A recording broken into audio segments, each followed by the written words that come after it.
Hello and welcome to Xena Warrior Podcast. My name is Vera and I am joined, as always, by my two devious co-hosts, Katie. Hello. And Livy. Hi. Why devious? Why? Because this episode. I guess it's a tricky episode, okay. There's a trick and I hate it. Okay, we'll get to it. Yes, we sure will. We're back after our small break. Yeah. Where we went to Dragon Con and came back with Concrod. Well, that was me. Just Vera. But everyone here is drinking instead of our normal boozy emergency. Yeah. Yep. The emergency did not pay us for that. Yes, this is an unsponsored Emergency plug. Yeah. Emergency. It's good, though. What kind is this one? Raspberry? Sure. Yeah, it is. Yeah. I only do berries, berry flavors. Can you make a cocktail with emergency? Has anyone tried? I'm sure someone has tried. Many have tried. Few have succeeded. Yeah. Might be all right. Vodka? Vodka might go good. Vodka. Well, it's like a Emergency. vodka Red Bull. Might take like it tastes like a Jolly Rancher. Vodka Red Bull was my drink in college when I wrote my Battlestar Galactica spec script. Oh, yeah. That was my drink of choice. Because it got you happy, but also kept you awake all through the night. It seems Do very you end up beers appropriate for Yeah. Battlestar Galactica. Like, desperate writing. All right, so Yeah. it's crazy to believe, but we are kind of in the home stretch of season 5. Yeah. And that means that we should probably do some housekeeping before we get to this episode that we're Okay. on. Yeah. So clean house, you guys, I feel like we've been playing catch up all summer. Oh my God. You may have Yeah. noticed that we had to take off a few weeks there. Yeah. We may have to take off another, maybe 2 more even. Yeah, we were looking at our calendar and we were listen. like, these episodes are huge. Oh my God. Yeah, I mean, obviously we want to make sure that we're getting all of these episodes right and doing them all justice. You Yeah. cannot just blame me because, since the end of May, June, my schedule has gone bananas because I was interviewing for and got a new job that is taking up literally every waking moment of my day. First of all, congratulations. Oh, thanks. Congratulations on being so stressed. Second of all, it's not just you. I mean, it's crazy, but after Labor Day, it's like work stuff gets really intense, just in general. I don't know what it is. Yeah. But summer work schedule should be all year round. That's what I'd say. But Well, Everybody not comes the back one that from I had. con and Yeah. they're ready to work. yeah. You know what? Let's talk about fun stuff and not job stuff, which will totally chillax in a year. It's great though. I do love it. But anyway, all the cons that we were not at. That's really cool. That's a bummer just happened. that we were not able to go to any of them, and No. they've been doing so many. Lucy and Renee did 2 appearances together in Canada and Salt Lake. Yeah. Toronto and Salt Lake. City. Wait, that Toronto was that one that happens on Labor Day, right? Yeah, Fan that was Expo. what they. Right. There was a lot of people there. I was Yeah. almost jealous. I should have been Yeah, there. a lot and of not Dragon people. Con, Yeah, but that's exactly. okay. I love Usually, Dragon Dragon Con gets a lot of these guests, but everybody was in Canada this year. Some people did double duty. Karen Gillan, Evangeline Lilly. They flew from one to the other. Right. I don't know why Lucy and Renee didn't do double duty for just to visit us in Come Dragon to Con. where we are, not go to them. Yeah, but it's amazing to see all you guys. Number one, attend these cons, get to meet our faves, Lucy and Renee. See them together. See them for the together. first time in so long. Yes. And every time we see a Xena Did It First shirt, our little hearts are just aflutter. Yeah. It's amazing. We love seeing them just generally. Yes. And then when they're in the photo shoots with Lucy and We're Renee together, it's like, can't oh, believe no it. shit. It's so really cool. It's very emotional. Yeah, it Yeah. means a lot to us that you would wear our shirt for your special day. Yeah. Oh, man. So I'm excited. Hopefully we can watch some of that on Yeah. the internet since we couldn't be there. But Back to housekeeping for the All right. podcast. You should have received a message in your inbox if you're a patron. yes. If you haven't received it, you'll receive it very soon. Just kind of giving you an update on all the things still outstanding on Patreon. We're hoping to get to that stuff really soon. We apologize for the It's long not like we wait. forgot about it. No. It's just that we never forget. hard to actually make it happen when there's always like so much episode to do. But like, look at us. We're at the end of season 5. Like, I know, it's crazy. yeah. And my positive manner of thinking is that like, whatever we haven't done yet in terms of the minisodes we want to do and Patreon special podcasts and our series over there, More Lucy, the less we do now, the more we have for when we're done with the series and don't have anything left to talk about. Oh my God. Yeah. After season 6. And so think of it that way. Wow. And I have problematic jars in a box sitting in my room. Yes, we do have. So, We've got the jars ready to it's gonna decorate happen. and fill and send. Yeah. I feel like there's something very symbolically potent about being overwhelmed by problematic jars. They're everywhere they're too in our many. house. What does it say about us? I know. Oh my goodness. We put ourselves in a jar. I know. Mail it to you. Yeah, I can't believe. Like 4 episodes left, season 5. Yeah. And this then is, season 6. Yep, that's how it Whoa. works. Whoa! So I as know. usual with when we finish a season, we're going to do a mailbag in about a month. So fair warning, begin to get your questions ready. Yeah. You can even start sending them our way if you Yeah. want. As usual, you can send them Twitter, Facebook, email. On the website. Yep. They can be about anything. We Totally. assume you have some stuff to talk about in season 5. Very divisive season. A lot going on. A lot to say. Yeah. Yeah, we're excited to be able to talk to you guys. All right, let's do this episode then. Totes. Cool. So this is 519, Looking Death in the Eye, written by Carl Ellsworth and directed by Garth Maxwell. So, Carl Ellsworth, you may remember from last episode, he wrote Antony and Cleopatra. He also will go on to write Red Eye and Red Dawn and other thrillers with the word red in the title. And also Gremlins 3. Oh, right. You said, yes. I recall this. Garth Maxwell, obviously very familiar name at this point. He directed lots of episodes, including Mortal Beloved, which I think is funny considering some stuff that happens in this episode. Yes.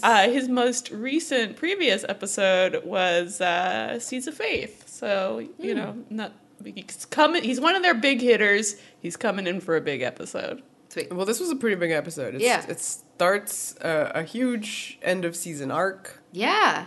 Huge. I didn't fully appreciate just how many episodes are in this arc. Yeah. Should I get It's a into real my arc. shenanigans Yes, already? shenanigans. It's just no. I mean, just mean about this arc and like a thought that came to me when I was trying to sleep last night. Not that I haven't had this thought before. I have had it many times, but I just like, this is a great stretch of the show. It's a really like cool plot. It has a 2-parter built in, but it's clearly a 4-parter. Ish situation, you know, Yeah. it's a big narrative, especially when you get to the end that ties into, you know, the whole season. It's fast, but it also feels like, you know, nothing is like getting jammed in there. You have plenty of space to tell the story, 4 episodes. I wish that the show ended like this.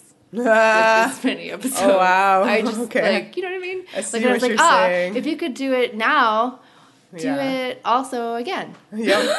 Yeah. Anyway, it made me mad when I was trying to fall asleep. That's my thought. This is how Katie tries to fall asleep, getting mad about storytelling choices in Xena. Yeah. Well, Don't know, we all? We think about Xena 24/7, so it makes sense. You know. But yeah, it's interesting that this is the first episode in a serialized arc. It's really the first time in this season that the show has done this. Yeah. Like, you know, season 4 was very heavily serialized, but like 5 has been almost all standalone. So Right. now suddenly to go back Yeah. to this kind of storytelling is exciting. Yeah, and this is such a good stretch of episodes. Okay, so it starts with this like tavern auction. There's a dude. He's selling stuff for diners. Oh yeah, the Deaners. And what's the bidding now? It's a scroll. But it's not just any scroll. Dusty. It's the last known scroll transcribed by the Bard of Potidia herself. What? What does that mean? I was so weirded out by the word transcribed, as if she like got it from somewhere else. I was Yeah. like, what is this male undercutting of female you're right. achievement? Whoa, Yeah. I didn't even catch that. You think transcribed was a deliberate word choice there? I don't know. I'm gonna play like it was. Wow, that's another clue that already, like, what? She's getting undermined, like, by the end of the show. It's, like, kind of lost. Everything's lost. They may be trying to emphasize the fact that it's actually like her handwriting. It's not a copy of one of her scrolls, Yeah. which presumably would also happen if I she's this think famous bard. But that's what that yeah. But like it was just a weird way to say it. Like she transcribed it. It just sounds very like, okay, from where? I was just thinking back to what I said, as if like when you're writing a script, every word choice isn't deliberately chosen. You never know. If you're writing it all in a night, Josh That's Becker. The camera zooms in, and Oh. we have a reveal of someone who's listening to that. Oh, Who is it? Dramatic turnaround. It's Old Man Joxer. Oh, I've been calling myself Old Man Joxer all day because like, my back hurts. Ow. And he looks really old. Yeah, he has a melty face. What's happening here? His hair is a triangle. It's gray. To me, he looks like Wormtongue from Lord of the Rings. But, like, way less sexy. Don't be sure you want to go there. Wait, because Wormtongue is so sexy, or You because sure you want to bring this Old Man Joxer is very sexy? What are you trying to say? I walked too far into this. Let me take a step back. Is this the cold tucking? Yes, it's the Dayquil. You're gonna just leave that hanging. Don't, Yeah, I'll just We leave don't that know what hanging. you mean. don't explain. Let's just say one time I had a sex dream about Brad Dourif. Okay, you went there. That's true, and it's a long-standing running joke now. But Brad Dourif is really cool. This is no Yeah, he's anti-Brad Dourif. As is his daughter. Yeah, The Fiona. Dourifs. Fiona, yeah. Yep. Cool shit. I will never recover from hearing about this sex dream about Brad Dourif. They're a family of Chuckies. Oh my god. Was he Chucky in the sex dream? No, he was Oh just, my god! Was he Wormtongue? he was just Brad Dourif. Oh, well, I guess that's better. Yeah. So, back to our regularly Old Man scheduled program. Old Man Joxer. Yes. The 90s, I feel like, were notorious for bad, Horrific. old Yes. person makeup. Yeah, they took some silly putty and just like put it on his forehead. I hate it almost all the time. I know it's advanced a lot now, and you do have some like good examples, and usually the good examples are just not. They don't do that much. Right, and it's all CG. That's true. Now, like really? a lot of it, I feel like. Remember Well, that like movie de-aging J. and like Edgar? aging people. Leo with the old age No, makeup I is don't so want that. bad. But we still are not certain whether in the new Suspiria, whether it's an old German actor or Tilda Swinton. Ooh. Right now, it's still, they claim that it's an old German actor with a name, but I still think it's Tilda Swinton. What? Yeah, that's a conspiracy. I don't know that's anything happening. about this, but I love that there's a Tilda Swinton is an old There's German a actor possibility. conspiracy. Yes, that Tilda Swinton plays one of the characters who's this like old man in Suspiria. But that's To be just the fair, I thing. feel like a lot of old German men do look like Tilda Swinton. What's happening? Is this the emergency? I don't understand what's going on. Vera's Dayquil situation Yeah. is hilarious Vera's right also now. on Dayquil. Yes. Okay, anyway, back to he looks crazy. That's what we're talking about. Old Man Joxer looks very bad. Yeah. I mean, Yeah. if you do the math, he must be somewhere between like 50 and 60. But the makeup is a 90-year-old man, and his Yeah. acting is that as well. Right. why does he have this accent? I don't know. Because they're old. Yeah, this will all. Yeah. When you get old, you start talking like you're from Transatlantic. Jersey? Oh, Jersey. That's our go-to. Yeah. I don't know. Yeah, I don't know. His voice is totally different. He's doing an accent. It doesn't stay, I don't think. Yeah, he kind of tones it down in places, which is good. This is actually, I think, a very toned down performance. He's not playing up like, I'm old, for the most part. Like, he's trying to sort of be serious because, of course, his role in this episode is actually very serious. He's meant to be this kind of tragic, sad old dude. Right. Yeah. Sort of, yeah. Talking. Sort of. Yeah, I mean, he's living a good life, but he's, he survived where Xena and Gabrielle didn't. Right. He spends 65 dinars at the auction. Yeah, I mean, he bid That's the more most. than his boots. Remember his boots that he bought $50 back in the day? they? They were 50 dinars, and we 50. were like, wow, Jaxer is rich. Yeah. I mean, as usual, I was like, of course he has the most money here. But then it turns out that it's not even his money. Oh. I don't know why he had it. This is a reversal of the power dynamic in which he always has the money. Now it turns out I mean, he has did have the Meg's money. He took it, though. Yeah. Maybe that's where all his money has been coming from over the years. He just takes Meg's money whenever they meet. She did say my. Well, we're leaving ahead. Okay. Well, he says he's Gab's and Xena's friend, or they were his friends. And he Nobody confirms believes him. that this is a real scroll, the legit original, the final adventure of Xena, warrior princess, who dared to defy the gods. I like that the other people in the tavern laugh at him.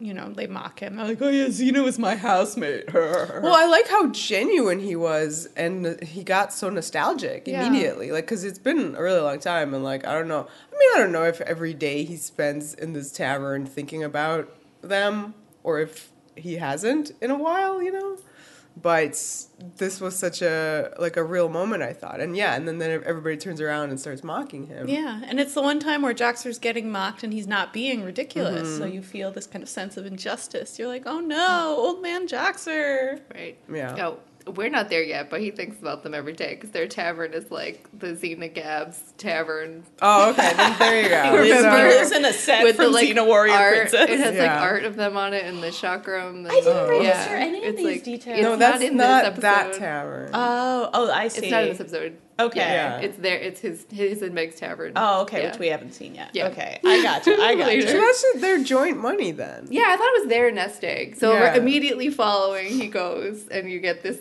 just shot of The house. exterior of his Yeah. house. It's farm. very pretty. It's a cute little idyllic farmstead. He's got a nice life, that old man Jaxer. Yeah. And then you hear this voiceover of Lucy Lawless doing a crone Meg. crone Meg. Oh my god. And she's chewing him out for Spending this money. her nest egg. On this. We're unclear squirrel. on how their finances work, but They have a tavern and a farm. and two We don't children. know that yet. Well, we know that they have a farm. We will find out. That they We're have a slowly tavern. revealing how many children they have. Right now, they have 2. I also found it insane that you hear that they get together in this done in the studio booth scene. Yeah. You don't It's see strange. Meg. Well, I think that, they might be, they don't want to spoil the sense of, Xena not being there. If you have Lucy Lawless, in an outfit. Meg. I feel it would take away somehow. I just thought it was crazy. From It's a the big feeling. deal to find out that he's with Meg. And It then you don't is. even see her. It is. And you don't see her and you just hear this Yeah, I just saw them. I literally saw them doing the voices in the booth. Yeah. Well, I love this. We should I love note. that they're together. I love that they're together, but as we said in Key to the Kingdom, this is a big continuity error where she said she couldn't have children. Yeah. And now they have at least 2. At least 2. We don't know where they came from. That's true. You think that they're not? No, wait a her second. children? Wait a second. I thought no. Remember at the end of that, the star was like, "Oh, you're gonna get a kid." Maybe. So yeah. so she she's- thinks she can't have children. Yeah. but So now maybe she can. yeah. Okay. She just didn't meet the right fella. Oh. All right. Well, it's fine. I think that episode fixed it. made it clear Yeah. that Meg's future is bright. She's Yeah. gonna be an old crone who's angry about her nest egg. Yeah. With 3 kids. 3 Yes. kids. Yeah. We haven't met the 3rd yet. Yeah. So you see these 2 tiny, they're 10 years old, boy and a girl. And I think they're meant to kind of resemble at least the girl has a side braid, kind of Xena and the style. boy has like a stupid hat, kind of Jaxer style. Yeah. So Jaxer goes like from the house to his like man cave, the barn, I guess, and the kids follow him, and they're like, "Tell us the story, Daddy." But he like can't sit down. Yeah. He's so old, and decrepit. 55-year-old man. Yeah, we discussed this because it's like it's hard living. It's ancient times. Yeah, that's true. Out in the sun in the barn, like. Yeah, I'm sure That's living old. past 55 was rare. Yeah. Right. In ancient Greek times. Exactly, old for then. So he starts reading the scroll to them. It turns out that after Antony and Cleopatra, remember how we like complained that the gods weren't like attacking? Trying to attack them. Well, it turns out that they started Immediately, right they, after they that remembered. episode. They were like, "Oh wait, Yeah. this is what I mean about how like actually having proper serialized storytelling Yeah. is a nice change because we so often had these episodes where we're like, we're doing this now, Right. Okay, Yeah. So I guess they were partying after that episode in Thebes, and the gods, they started attacking. So she's been fighting night and day for the life of her newborn child as she continued to sing the rage of her Olympian foes. Oh, Some boy. nice purple Gabsian Yeah. nonsense. What does that even mean? Sing that rage, Xena. Aw. Yeah, so she made her way finally to the Fates in search of answers. Their smoke machine party house. Oh my god, yeah. What? Smoke everywhere. It's coming Smoke. down from like the ceiling. Yeah. This set was weird, I thought. We've seen the Fates House. before. Yeah, the Fates house. It has definitely looked cool in previous episodes. I Yeah. didn't feel like it looked all that cool here. It seemed a little haunted house. Garth wanted Night of the Museum Yeah, kind Garth of a thing. wanted that. So they tell her basically the same old thing. The child will bring forth the twilight, usher in a new beginning. And Xena like wants an exact date for when Yeah, that's she's like, can you just be more specific, please? The date. She's like, can you at least give me a window? Like 3 to 5, maybe. But they say that the timing depends on Xena. She determines when the twilight begins. Huh?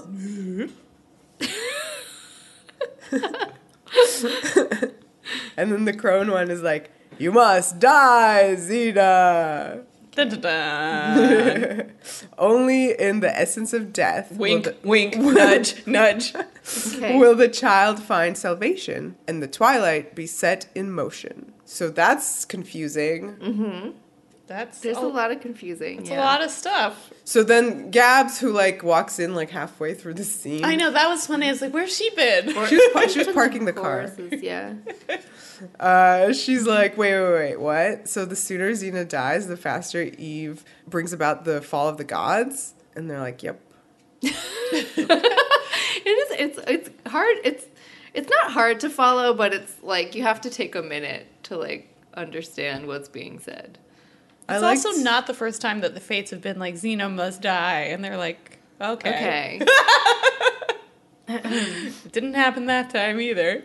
Well, then Gabs kind of like brings up some stuff that we've heard Xena say about how like they determine their own fate. Like, Yeah, why are you listening to these bitches? I love whenever this point is made. I like that actually it's Gabs who has to make it for Xena this time because Xena's buying into the nonsense. Yeah. Well, it's weird because she says something like, I still believe that. So Gab's trying to pull her away. She's like, this isn't you to think like this. You know, you always say, like, we make our own fate. And Xena says, I still believe that, and so do they.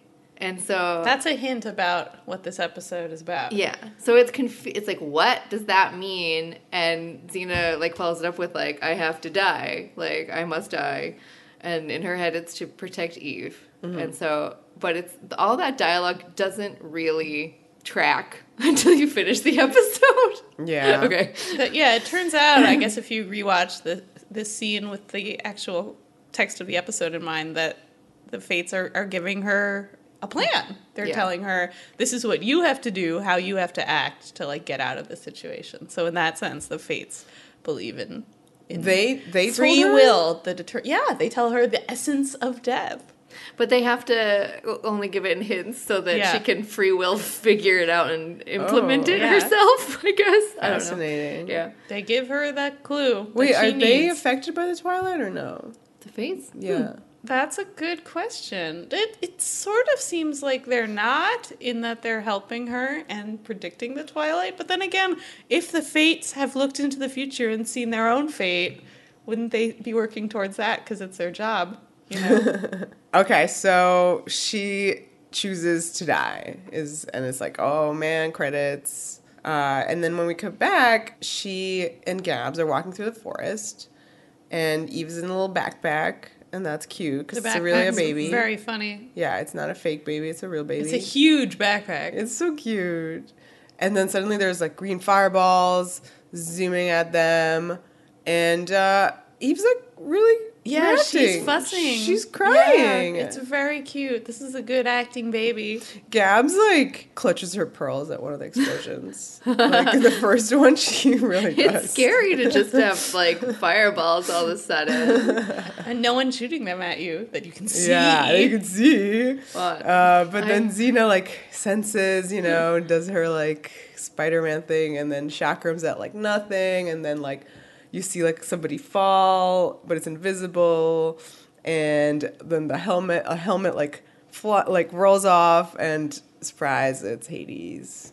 I love her line, "You're not really a hat kind of guy." Oh, my God. You didn't like that one? Literally, my note says groan. There's so many lines in this one. Yeah, this one is maybe 40% lines. Carl Ellsworth really going hard on lines. He went to town. So this is Hades Mark II. Yeah, Hades 2, which is interesting because you said that Garth directed Mortal Beloved, which was Hades 1. Yeah, and I think maybe Hades' first episode in Xena. Oh, okay, right? yeah. And then it dealt with this helmet. There you go.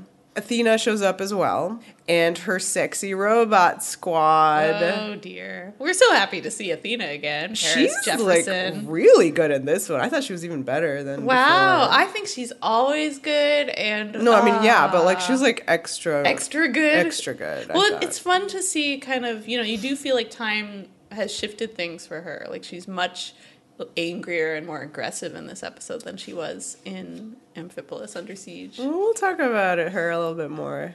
And she's also kind of the boss, which is cool. That's what the pin I want to put in. We had a whole conversation, you guys may remember. I think it could have been actually in Amphipolis Under Siege where we talked about, like, why don't the gods just, like, know where they are and, like, appear there and kill Eve? Like, why doesn't that just happen? And, like, Chris Mannheim provided this long, rambling explanation that had to do with, like, the gods can't actually, like, follow them unless they're, like, looking. Which was just, like, really confusing. Yeah. So I feel like this little piece of dialogue is kind of a wink back to that, where Athena's like, you're hard to catch up to, Xena. And Xena's like, that's the beauty of being insignificant. And we're like, okay, if you're just a regular mortal person, the gods actually have a hard time just finding you. Oh, okay. Well, remember when she was like, when Athena first showed up, she's like, oh, you're here, great, we found Hades for you? Oh, yeah. Her line. That was weird, too. Yeah. Lots of weird lines that just are sort of like, is that a joke? Well, she's just doing really ridiculous. So the silver bitches surround them, and a fight breaks out. I like that everybody fights Gabs. Meanwhile, Xena fights Athena. Like, that's the breakdown. Yeah. The other thing to note is how terrible at fighting Hades is. Oh, yeah. He's, like, embarrassingly bad. He's a flop. He is a flop. But Athena, she's great, and she gives Xena a sexy arm wound. Yes, I loved that moment. First of the episode. Yeah, it's really good. Yeah, and very shocking. Speaking of that arm wound, this is a funny thing that I saw online. They actually, like, this scene, the Athena fight scene, was supposed to be the first scene of the episode. They switched it out with the scene with the Fates because, that's a good scene for setting stuff up. Mm-hmm. Okay. And people noticed because they saw the arm wound in that scene with the Fates. So I was like, oh, go fans, noticing wound continuity. Yeah. That's fun. So at that moment, Gabs, who has, like, no one on her, is like, Xena, I'm open.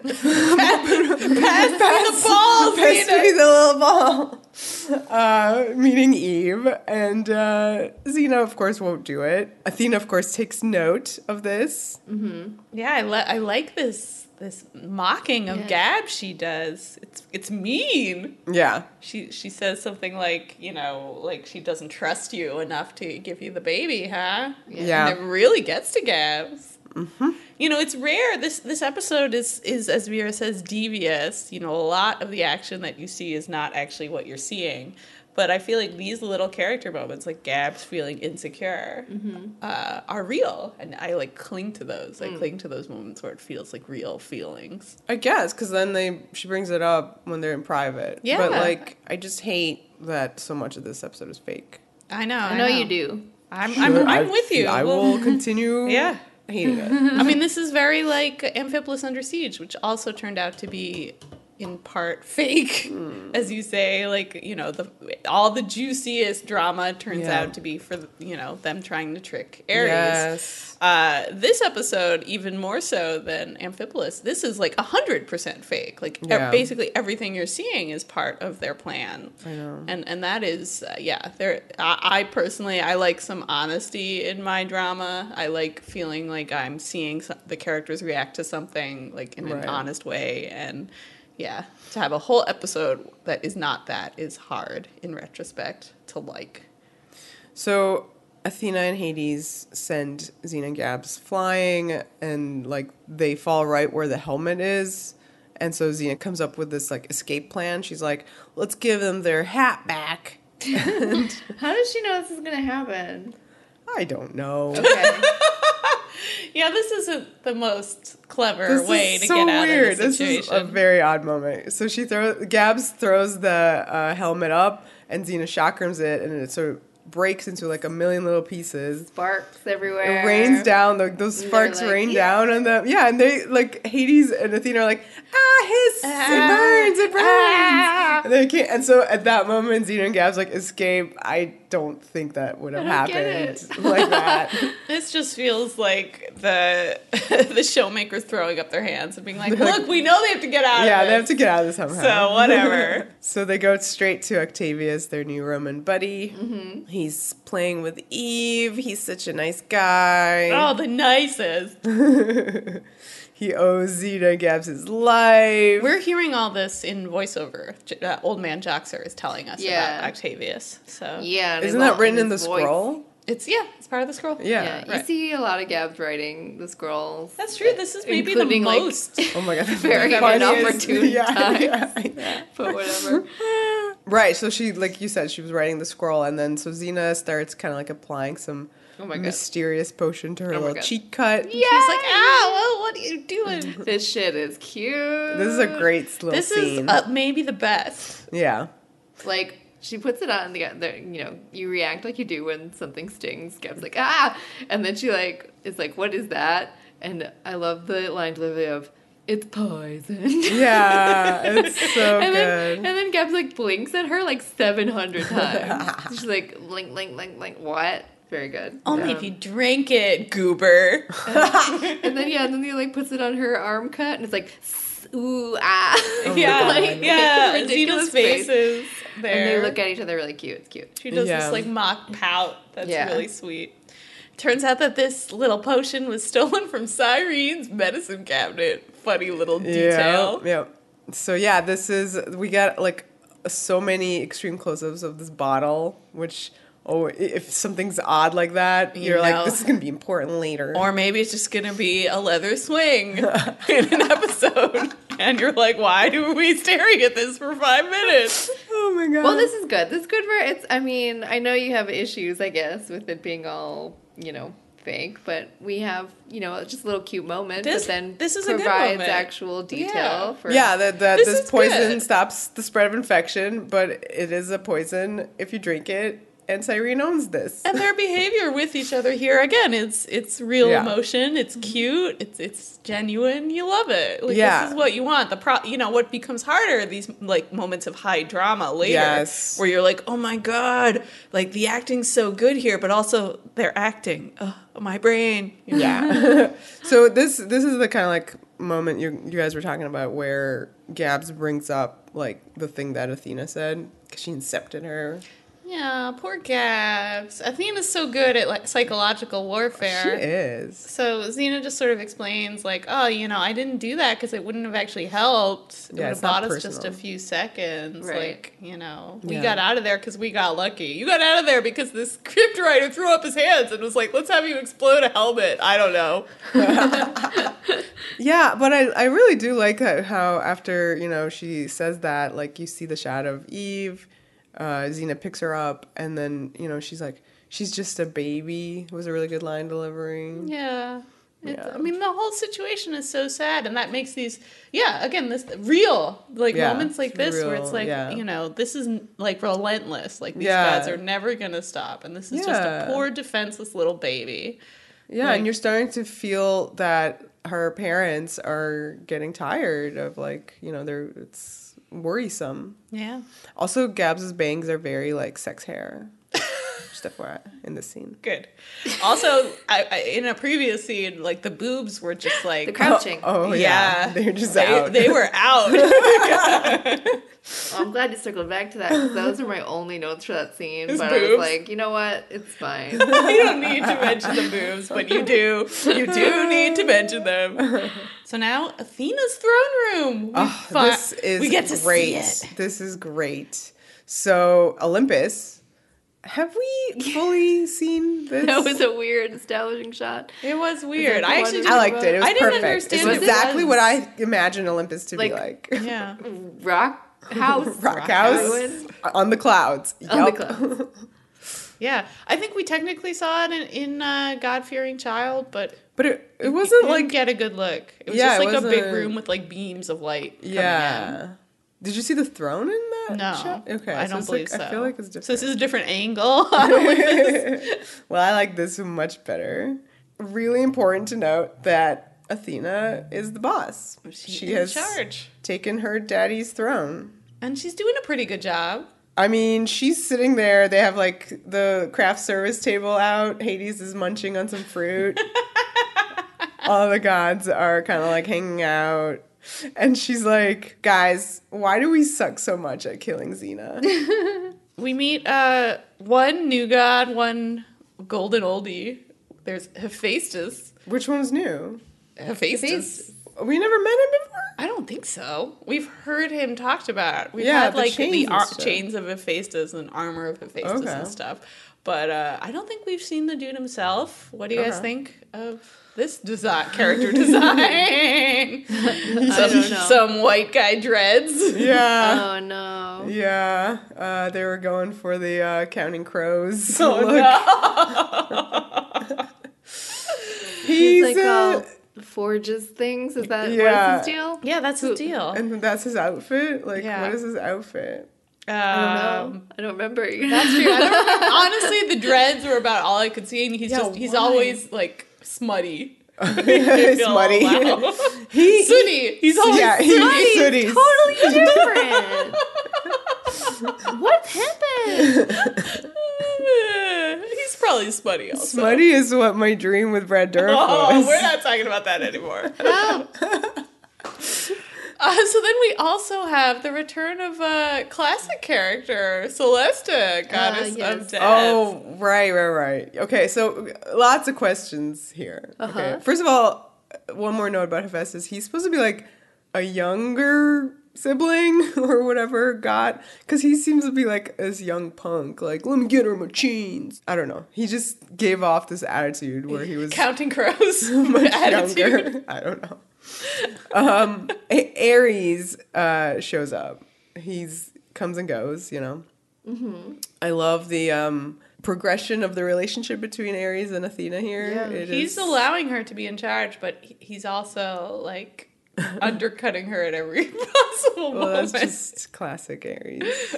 But yes, you're right. So then he's like, hey, let's bring Celesta into the mix.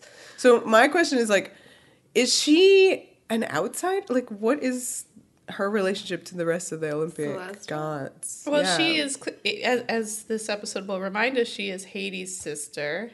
They're all related. Well, I think Hades is the brother of Zeus. What? Right? Hades is Ares' brother. Oh. I thought that was a mistake Oh, that was? in the episode. Oh. Like that he calls him that, but it's not He's his true uncle. to mythology. Yeah, in mythology. Oh, okay. Yeah. That's a mistake. All right. Mythological mistake. Is Hephaestus married to Aphrodite? Did I make that up? Oh my Isn't god. that a fact? They I do don't not know. bring that up. I don't remember my Olympian gossip. I hate that if true. Yes, he's gross. But yeah, I think like Hades is Zeus's brother, which I guess would make Celesta, kind of old. They're older than the others, which kind of like fits, Yeah, right? Death. She seems Sure. a little kind of in some ways more of a position of authority, and she certainly doesn't seem to answer to them. Sure. Right. Yeah. She's very like, what? I do my own thing. Yeah. She explains that as long as her flame burns, death will be a part of life for eternity. Right, because they were reminder they from were earlier. saying how she has a loophole for the prophecy. Yeah. Yeah. I love that Athena is really annoyed. Yeah. That she's like, so you think the prophecy won't refer to you? She's just so pissed off. Like, you really feel for Athena. She's in this situation where, someone has to be in charge. It's going to be me. Yeah.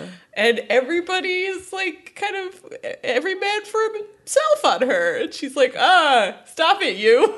Yeah, she's like, death is getting a little cocky. I like Ares enjoying the fight between them. I don't know. Yeah. He seems like he's having a good time. Yeah, this episode doesn't give Ares a lot to do, unlike Amphipolis. Like, he's kind of in the background until the very Yeah. end. But you definitely get the sense of sort of the power dynamic, like, now, where he too feels a bit like he's done with these people. Like, Right. he doesn't feel any loyalty to them at all. Right. Yeah, which is important for the episode. Well, Athena tells Celesta that, you know what, because she's like being testy with her. She reminds her that she can't interfere by cutting someone's life short, but she also can't specifically prolong someone's life. Good point. Yeah. Good point. Can't interfere. at all. At all. Okay, so Xena visits Hephaestus and his dreads. Uh-huh. She starts with a line. If you're the god of arts and crafts, what do you do for a hobby? And then his response. yeah. Oh my god. Help my family kill your child by first killing you, Xena. What? This was so dumb. I thought hers was pretty funny. No. His comeback is such an anvil. No, he has an anvil, like literally. He in the literally scene. had, maybe all of his lines are anvils for this reason. Yeah, it's important to point out that. Well, actually, I liked his introduction here in this scene where she comes in, kind of like watches him do his thing. His lair is really cool. Yes, this was a cool set. I like this whole Yeah. sequence. Yeah, so before she says her line and makes her presence known, he is hammering away at a helmet of some sort. Oh, yeah, and he puts it on a He puts face. it on a little dummy thingy. Metal face. Once again, hey, that human-shaped object may be important for later. It's literally the same plot as Amphipolis. I know, yeah. But like both of those, the reveals of the dummies in both these episodes, the original scenes were so like unimpressive. Weirdly, like here, I just like the moment where he puts the helmet on and he admires, He like likes he his work. loves it. He put passion into that. So I thought that was a really cool character moment. I wasn't fucking looking at the little dummy Being to like, be yeah, like, hey, oh, a I'm taking note of dummy. that. I mean, where is he going to put it? I thought the guess, helmet you was know? more important, you know? Right. It does seem pretty funny to have a dummy to like put your helmet on. Well, you need. Is that dummy the same head shape as whoever he's making that helmet for? Yeah, maybe it was sized to whoever the helmet Yeah. is for, and that's how you make I'm pretty it. sure that's how you made armor, like I guess for so. people, You for need- knights. you needed to have see like a it, how it thing. hung. And also, like that's how you make dresses, like on Project That's Runway. true. Duh. Yeah, you need your, what are they called? Your shape. Your shape. Is that what they're I called? don't know what they're called. A Michael mannequin. Myers. Yeah, wait, you need your Michael Myers to hang him on. So anyway, the set is really cool. There is glitter all over the floor. What is that? Yeah, I think it's like molten gold, Yeah, sort it's of. cute. It's Yeah. sparkly and fun. It's I really, like really, it. really neat. Yeah, it looks really cool when they start fighting on it. Yeah. There's an opening to a Lava pit. in Good old his- lava pit hole. in his Always lair. need one of those on hand Yeah. for your smelting. Yeah. So it makes sense because he's a forger, Yeah. that there would be like fire and like just pit. Metals and things. You Yeah. feel this inspired This is a the, good, this is the a good production production. design. Yeah. Yeah. This fight is very vicious. Yes, I love this it. fight. Good. I hate that it's fake, but I love it Yeah. when it's real. But it's Yeah. not. It's fake. But it's still happening. She's happening. She's getting hurt. Yeah. Regardless. She's But- just in charge of it. It's Yeah. yeah. She's in control. She's in control At and I hate all that. times. And I hate that. She's literally never not in control until the very end of this episode. Ugh. Yeah. Ugh. But she's crouching and all bloody, is blood coming out of her mouth, on her arm. He gives her Good. another cut on top of that first cut on her Yeah. arm. Well, on the other arm. No, it was the same arm. Oh, really? It's the left arm. She definitely has two arm cuts by the end of this episode. Oh, on two arms? Yeah. Oh, I thought it was like on top of, because I was like, it's the left shoulder. She was putting on antiseptic onto the left shoulder before. And then he hits And it he again. hits her, There yeah. might just be some Listen, problems continuity. with the Got some continuity. cuts. I like the mouth blood personally. Yeah, it's very good. I loved the moment where she chakrams him in the chest and it Yes. bounces right back. That was Yes. so You cool. really felt like sometimes the chakram feels like a fantasy weapon. You don't Yeah. quite believe in its like physical reality. Yeah. Here, it really felt real. You're like, oh shit, projectile. Ah! Yeah, and it was really cool because like he makes, God whatever metals, and I thought like because it didn't really do anything to him, and he's wearing like some kind of like chest His plate armor, special that yeah. it didn't like the chakra bounces off, like it doesn't do anything for him. And there was a whole Xena episode about his forged armor. Yeah, with Agathon. Oh God, Agatha, the original Milo. Yes. Well, I like all the chains fighting. And there's an incredibly wonderful Hi Zoe moment. Oh here. shit! Yeah. There was one also in the trees fight as But this well. is like the biggest one. This one is so good because when Xena gets like blown back against that whatever. Weird pillar. Yeah, it's Made out of just Zoe styrofoam. Bell, and it's just Zoe Bell sitting there for a good while. Catching her breath. Yeah, did you see, sidebar, really cute Instagram on Zoe Bell's account? Yes, That she so posted cute. of her dad wearing a shirt that said, "I love my Xena," and it was her doing in the outfit doing like a stunt. Oh, that's so sweet. It was That's so cute. That somebody made that for him, or that Yeah. he It was made such a that nice- himself. I think that was like the shot of her from the Picture. cover of the What was it? Double Dare? Is that what the title of her Oh, movie was? Double Dare, yeah. Yeah.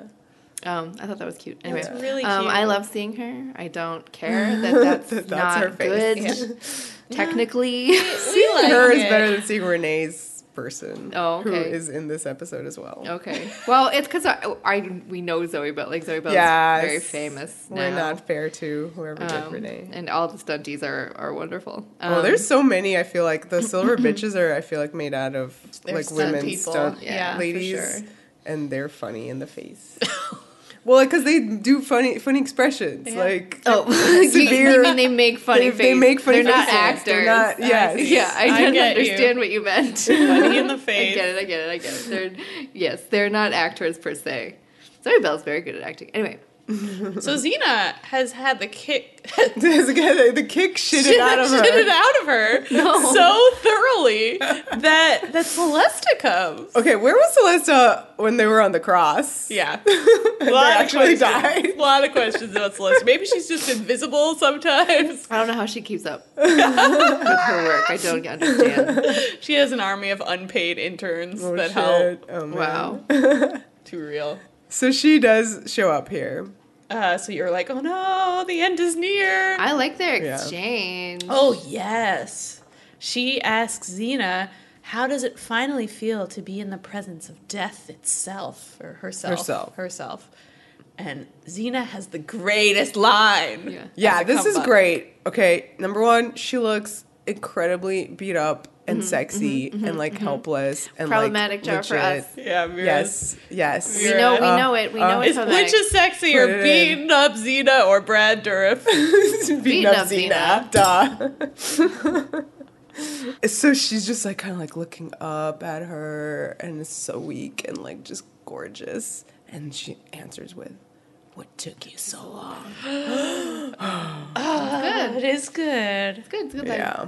Yeah, but when you throw those other questions in about like the end of season 4 and stuff, Yeah, she's died a lot of times. Maybe that's literally what she means. What took you so long? Why weren't you there the previous time? And the time before that? And the time before that? Hello, lady. But before Hephaestus can like land that killing blow, Gabs! yay! Yeah, she has a whip around his arm and she kind of like beats him up pretty easily. Yeah, he's not that good now. Yeah. Now that like he's not being allowed to win, he's Yes. kind of bad at fighting. I love when she falls on the gold ground or whatever it is. It's all over her back, all sparkly, and then it's gone. It's so good. Sticks all over sweaty back. Sweaty back. That's why it was like the glitter floor. Glitter on the dance floor.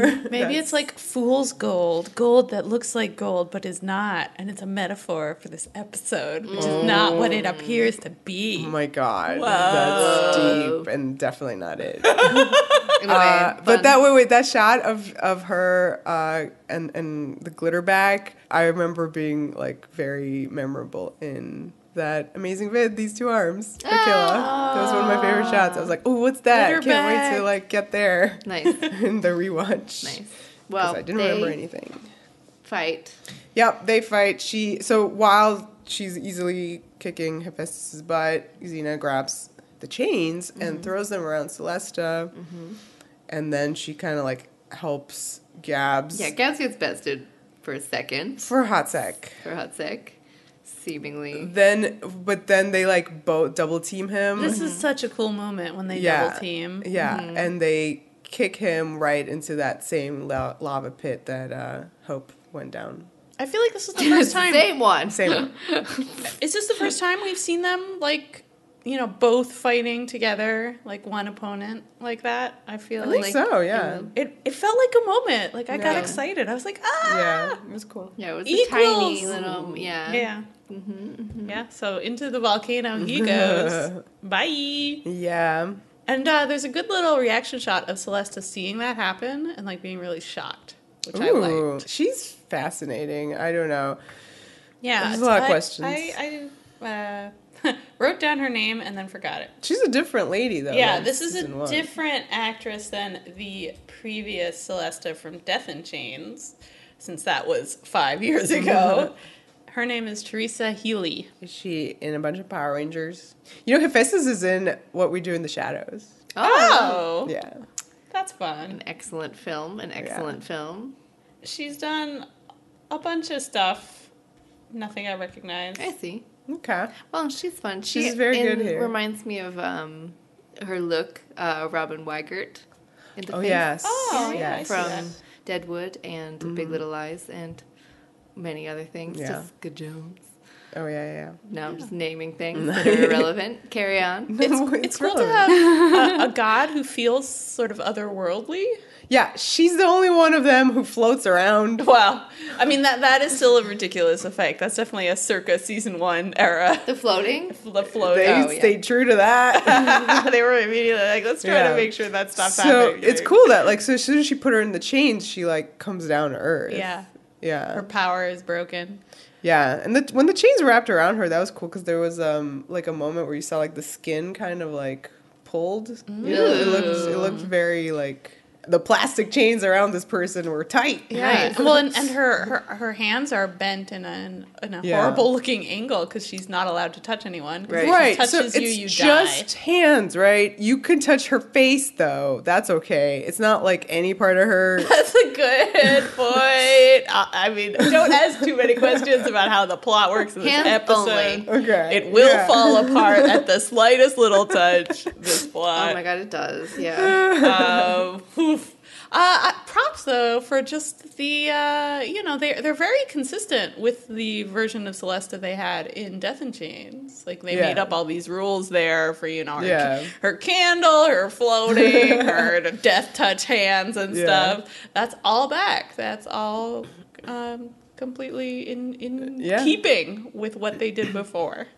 So Celesta's like, Xena, what are you doing? I'm not into bondage. And then she figures out that the whole fight with Hephaestus It's a trap! It's a trap! Yeah, it was all to catch her. And Xena's like, believe me, lady, if there was a better way for us to hook up, excuse me, what? Right? I would have done it. Yeah, she's like really injured. She's like bent over. Yeah, she's bent over. I like that. That's like real She's injuries. hurt. She's crouching, limping around. Yeah. I found like the combination of her limping around and her picking up the candle like very sinister. There's this moment where she like picks it up and looks at it, and there's like this like freaky ringing noise on the soundtrack, and you sort of realize that Xena is like doing something bad. Yeah. Like, you're kind of nervous. I mean, yeah. Before you realize that it's all fake. It's all fake. But for a second, you sort of buy it. You're like, oh yeah, she's this mortal person. She, is so close to actual death.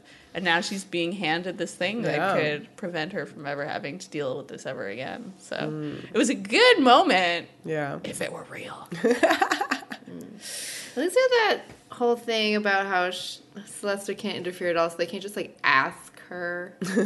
Yeah, that'd be nice. She seems very sympathetic. Yeah, to that's Xena, what I mean. So if they did that, she would be like, no. Yeah. Even though it's only not a fake, even though it's just like a little bit of whatever. I don't know. Carry on. She might have cooperated. I can see it happening. But at the same time, she is a weird lady. Like, I do feel like I don't quite get her.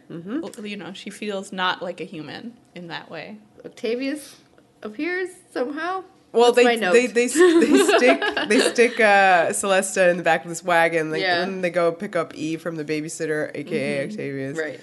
Who is literally their babysitter? Yeah, They're like, thanks for babysitting, like Roman emperor. You're like, what? Does this guy have nothing better to do? Oh my god, this scene is cute. She's like, hello, sweetheart. And then like Gabs puts Eve into like a tiny baby seat in the carriage or something. It's cute. Yeah. I mean, a nice car seat. Yeah. So, okay, I love this next scene.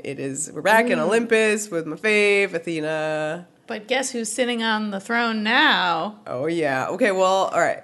Lots of really good stuff here. Well, that beautiful silent shot of her looking at the sun. The sunset. Yes. So she's alone. Metaphor. Kind of staring, metaphoric, thematic scene here. And then Ares shows up and kind of interrupts this, like, solo moment. He parks himself in like the douchiest way in her throne. He's sitting fun. Yeah, you're right. In these little moments, Athena's a really sympathetic character again. She's so fascinating. They're about to be destroyed. That's not fun. Yeah. Yeah. They're like, no, not cool for me personally. I love that like they greet each other without looking at each other. You know? They know they're there. Yeah. And then she goes through all these events that have led them to their current situation. Record scratch, freeze frame. You might be wondering how we ended up here. Yeah, it's like a run through of like all these plot lines from season 5. But there's one thread that links all these plots, which is that Ares is involved somehow. He did it all. He basically is responsible for the terrible situation that they are now in, according to Athena. Yeah, she's like, first you killed Eli. He's like, again with the Eli. He had to die, sis. I love again with the Eli. It's important because like Eli is like going to be a thing in this stretch of episodes. Right. So. Yeah, it's good to name check him here. Important. And then his death sparked an uprising against the Olympians that Xena capitalized on in Amphipolis. Remember Amphipolis under siege? Good episode. Where you chose to fight on her side, I might add. Yeah, and then she walks over to him in the throne. This is cool. And, like, it gets sexual. Whoa. I was not expecting that. She dominates him big time. She's like, what's left to come? Dun, dun, dun. Ares is. She is. Yeah, and that's yeah. He's very uncomfortable. No, yeah, he thought he was in control of the scene, and she kind Yeah. of took over, which is It's cool. like, it reminded me a lot of like when Joffrey on Game of Thrones was like a little bitch, and then Tywin would like Be more specific. well, specifically All the when he was on the, times. there was like one specific scene where he was like on the throne being like a little bitch, and then Tywin comes up Okay. and dominates him. And it's very good. It's very easy to make a person sitting on a throne realize that they're sitting. Like, sitting is never the most powerful position to be in That's if an you interesting don't make point. sure it is. If you're draped over the seat, maybe. So Hades and Hephaestus like run in right at that time to interrupt the sexy time, and they're like, Xena stole Celesta. Ah! So now we have a very fascinating campfire scene. Oh. So I like that. I know we talked about it a lot before, but like Gabs has Eve and she's singing Xena's very specific lullaby, which is another important bringing back thread for later. It's nice that Gabs is singing it. It's cute, very cute. Gabs knows it too, which is sweet. She's clearly been sitting next to Xena as she sings it and has learned it herself. They know one lullaby. Yeah, I like the horse, like the big draft horse that pulls on their wagon, kind of was fussy, and she like comforted the horse, and then said like, one day you'll have your own horse. Yeah, that it's was so really cute. That seemed offhand like line, yeah. I wonder if that was an improv. Yeah, that seemed like an improv. Yeah, Yeah. 'Cause, nice. like you can't predict when a horse decides to do stuff. Yeah. And also makes us think about Gab's own history with horses, where she did not have one for a long time. But then she grew up and got a horse. What happened to their horses? They're not in this episode. When's the last time we saw them? Gabs parked them and left them, I guess. They were definitely in eternal bonds. They obviously were not in Egypt. I don't Oh, know. is that like the last time they didn't say goodbye? They were very good goodbye. They never said anything. No, Oh. it just, it didn't work out that way. Wow. That's But sad. I mean, they get new ones. yes. Sad. So Celesta, who's tied up, sitting there in front of this campfire, is just like, "Oh, this sucks, Xena." Okay, wait. Can we just say we're about to head into like a scene? This is quite a scene. Yeah, this is Xena's Thespian 101 workshop. Yeah, how to have a feel. Yeah. She will show you. She's like, it has to come from a real place. So then she starts hunting around for like real emotional weak spots in Celesta. Let's see how many she can find. Right. First, she reminds us of the rules from Death in Chains, which are that if the candle burns out, then death will die. The death of death itself. Herself, Yeah. I think. Yes. Stop non-gendering. Non-gendering. Yeah. And then she says something quite shocking. She says, Yeah. and me and my kid will live forever. I love Right. that line delivery as well. Yeah. She's like, What then me and my happens- kid will live forever. Would Eve be a baby forever? Like, do you Oh, not shit. age? Like, what happens in this Oh scenario? no. I'm sure she Because doesn't want aging that. is part of the process of That's death. true. So what happens But the to sick babies? people are still Oh, you're sick. Because that's the and whole that problem. was the whole problem before, like the suffering. But Yeah. is that just like because they were stuck in that I moment? don't know. I I'm just assume, curious. yeah, death and time and I don't know, yeah. Do you all just become like weird old bones that are like, help me? Oh no. Maybe. Yeah. Yeah. That's awful. Yeah, that's okay, terrible. let's carry on. That's why you don't kill death. Right. We solved it. But yeah, it's quite chilling, I think, Yeah. that moment. And, I think if you're wondering whether this is real or not, this is the moment, like, where you really are like, I don't know if I can trust what I'm seeing with my eyeballs is. Why would Xena But want this? you're supposed to Well, be like, she's supposed she's to so explain. at the end of her rope That she's willing to do yes, anything. as the trailer, before the episode. We did not says. discuss that annoying Mr. Voice trailer where it's like, nothing is, do not underestimate Yeah. a mother. Yeah, exactly. Ah! So there. So she has this line where you're like, whoa. And of course, you know, if you remember Death in Chains, Xena has sort of cast herself in the role of Sisyphus. Yeah. Who, like, you know, was so afraid of death that he did all this shit that, like, fucked up the universe. And, you know, it's upsetting to see Xena in that same position. Like, Right. for her own selfish reasons, fucking up the universe. Right, yeah. As Celesta says, this isn't like you, Xena. Or you, Gabrielle. And I love this little reaction shot of Gabrielle holding Eve looking kind of concerned and upset and guilty. Yeah. Right. Good acting. Good acting. By Renee and Gabrielle. I see.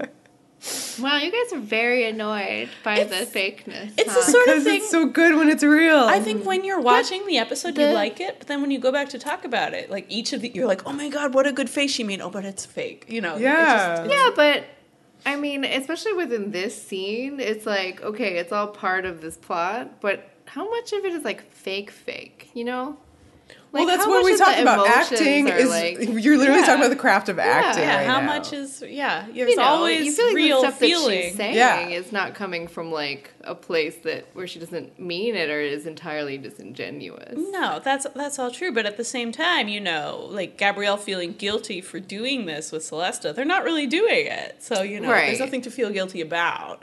So it's one of those moments where you're like, okay, but like the feelings may be real, but they're like I mean, I guess about I'm talking something about, else. like Xena Yeah. specifically. Yeah, definitely this conversation that Xena's now going to have with Celesta is Right. about real stuff. Yeah. Yeah. For I would sure. just like to point out that now you can hear my ice clinking, and I am clearly no longer drinking Emergency. You could have put some booze in your emergency. I didn't. It's a Ferrari. Everybody should love these. I just discovered it. So good.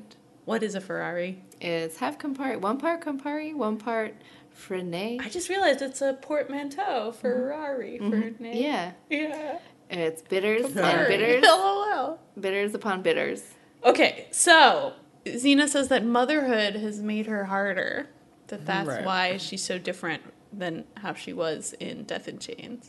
And also she said, lady, since the last time we met, I've decided you caused a lot more suffering than you had. Oh, I love Second time she that. called her lady. I love that. That's such a good line, Yeah. honestly. And yeah, I mean, I think that is important because, like, yeah, we had this whole thing about how necessary death was in Death in Chains, and now Xena's like, hey, let me give you 6 examples of deaths that were unnecessary. Right. I have many. So yeah, this whole scene about Solon Yeah. is really devastating. Well, first she says, like, well, you're at the beck and call of every murderer and warlord. Right. I love that point. Yeah. Yeah, it's like... But earlier in the episode, of course, you have the concept that they put forth that, like, death doesn't discriminate, which is a line that I wrote down. And then I forgot to do my Hamilton lyrics, but that's okay. We'll carry on from there. Yeah. So, yeah, but, like, Xena, like, that's, you know, from her, a great point. Like, all these shitty people killing people, and you're, like, you're part fine of with it. Like, Death may think she's, like, being just, but, like, she's part of this unjust society. Yeah. Yeah. So then she goes, then there's Solon, my only son. You came running. Ooh. His rightful time came when someone else decided it should. Hope. Your kid, you be standing behind me holding my kid. But then also because we have all this mix of stuff going on, and we had that episode, God-Fearing Child, where, you know, she now says, like, and you didn't end his suffering.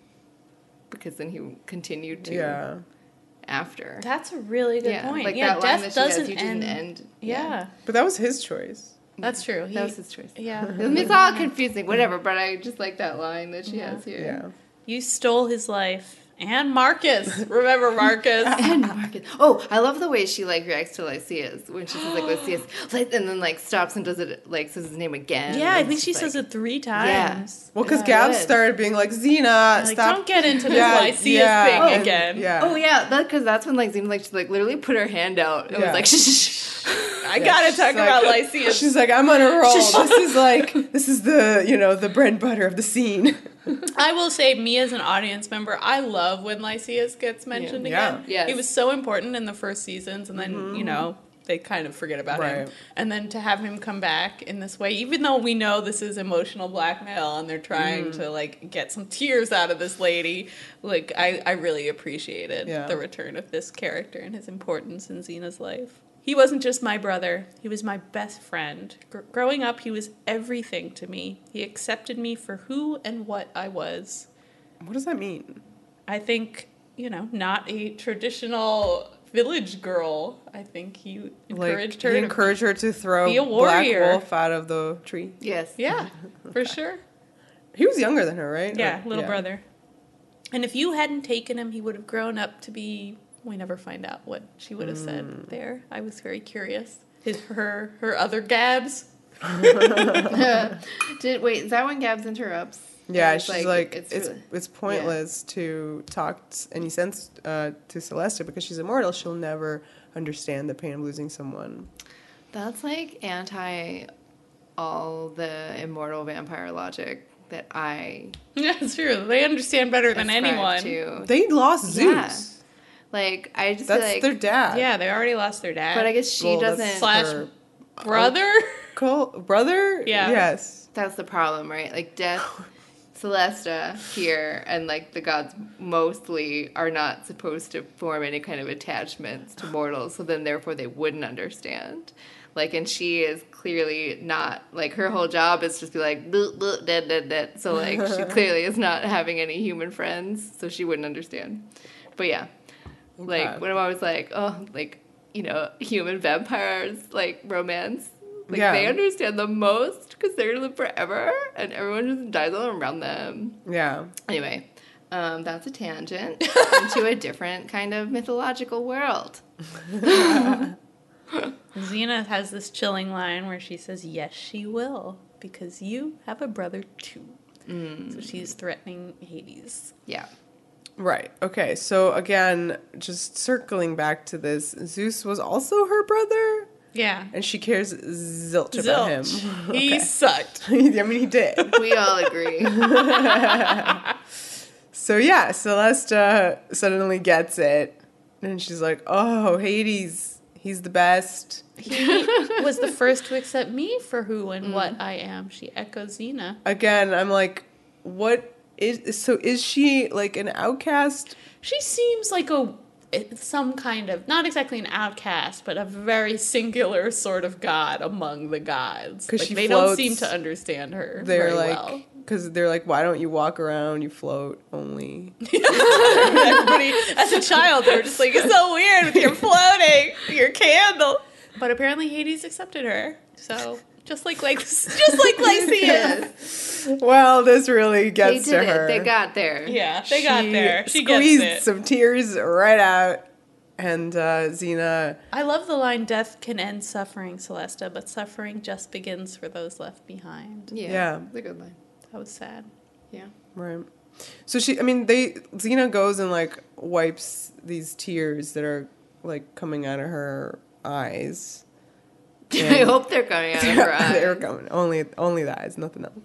And again, this was such a great moment when you're like, this is like just a nice scene between people. Two women. It's an empathetic moment. She feels sympathy for her. She goes to help, wipe the tears. I also like that it was about brothers. Like, which I feel is just a very unexpected. Although I guess it doesn't pass the Bechdel test. I guess I never thought to be so mad about it until this discussion. Because I get that they're trying to do this, but it also just never occurred to me that it was just, like, entirely manipulation. It just doesn't feel that way to me.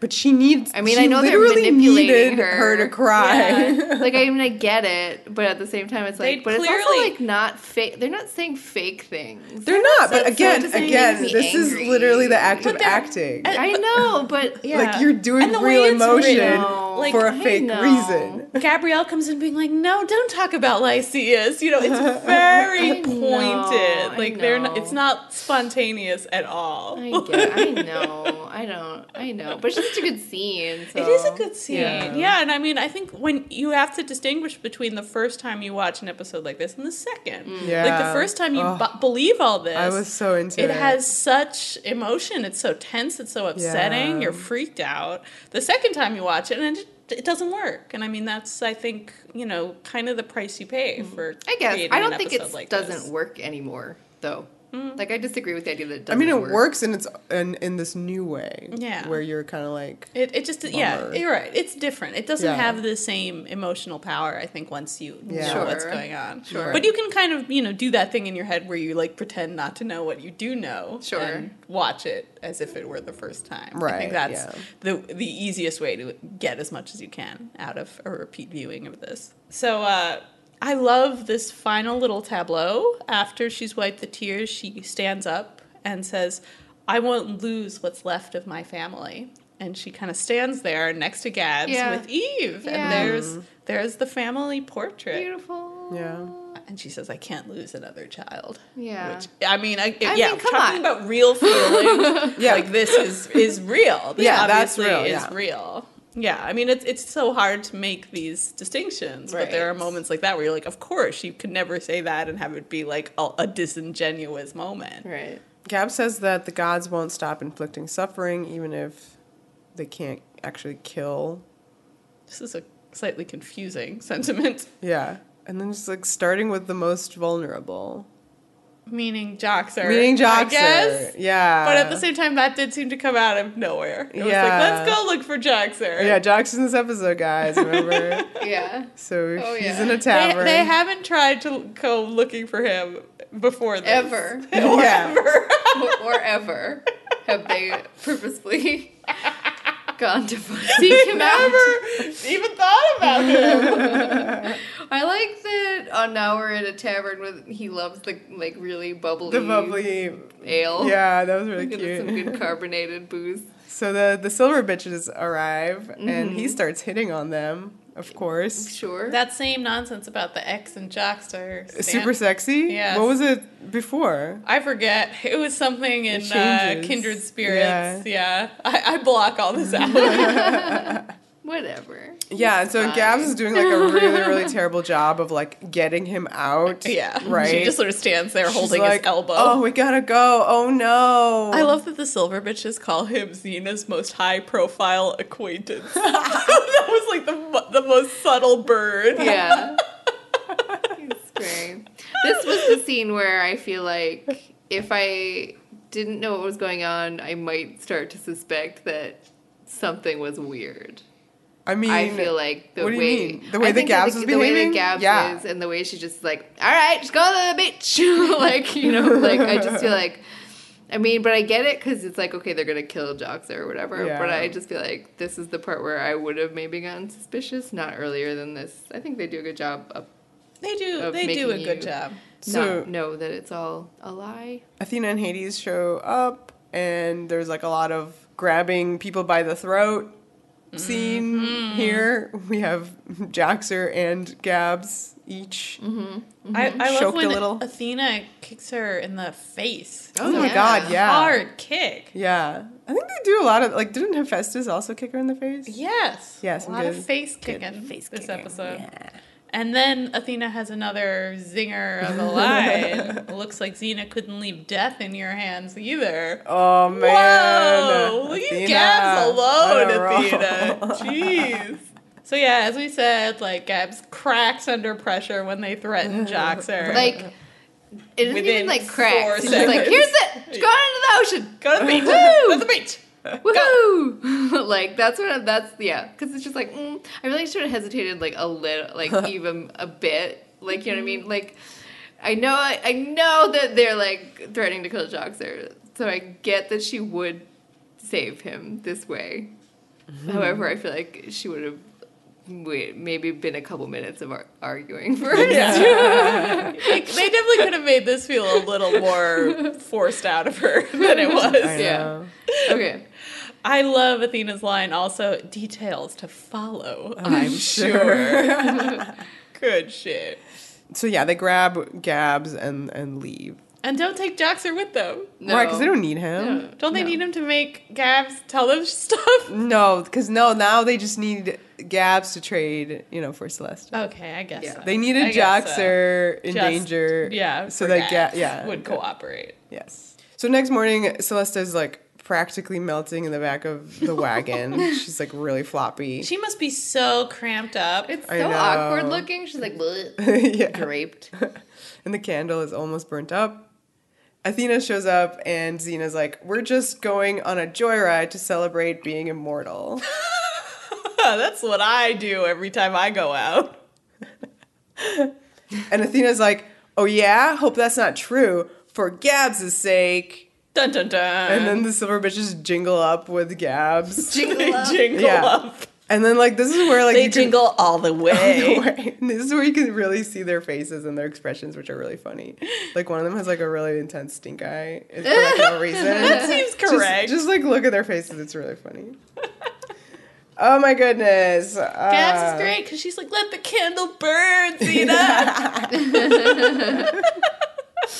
All the awards.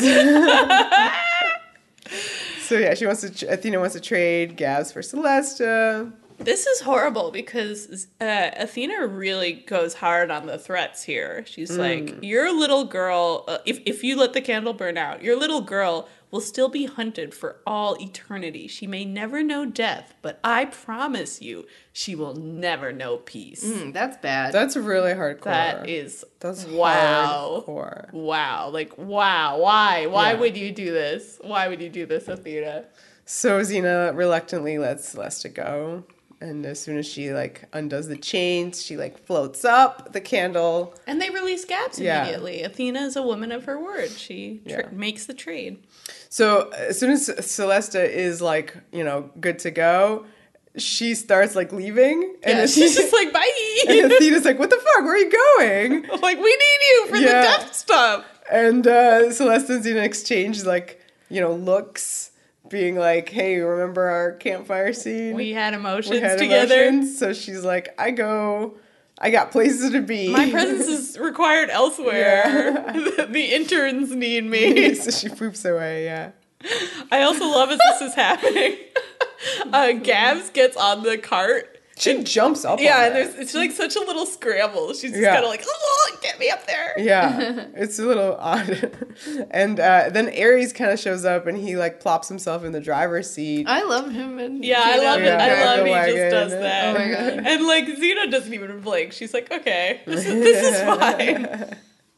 Hephaestus and Hades show up as well. So It's like a whole god it's smackdown. the Axis powers. Oh shit. Yeah, the three of them. So, I yeah. like that moment where Xena like whips the sword out of Athena's hands. That's Oh, this is the She's weird- trying to set them on fire, doing her. This is a flaming sword. weird thing. Yeah. Because it's like Ares wants a head start for them. And Athena's like, no. And then there's like this really weird, like they're very awkward at actually attacking the wagon. Like I thought her sword thing was very awkward here. Like for no reason. I had no idea what was going on. Yeah. I only understood it later when I saw her set fire to the wagon later. I was like, oh, that's what she was trying to do before. It literally just looked like she was sort of like waving the sword at the wagon, and I was like, lady, that's not how fighting works. Yeah, I mean, I feel like I give this rant every time we do a God episode, but like, gods are silly. Like, we have a bunch of them fighting. They're gods. Like, I don't know. There's just nothing real about it. And when there's no like physical, tactile reality, it's hard to care about these fights. I just think that they would be better at it. Yeah. Like, they're just so They bad. always look dumb. They're Yeah. so easily tricked. They're Yeah. so easy to hide from. Their aim is never on target. No. Like, it's crazy. God, I mean, with a mortal, you excuse this kind of incompetence. With a god, it's Yeah. very hard to. Well, I mean, if they were successful, there would be no show. That's also true. Yeah. And that's the tricky balancing act that this poor show has to walk whenever a god is involved. Xena and the gang escape in this cart.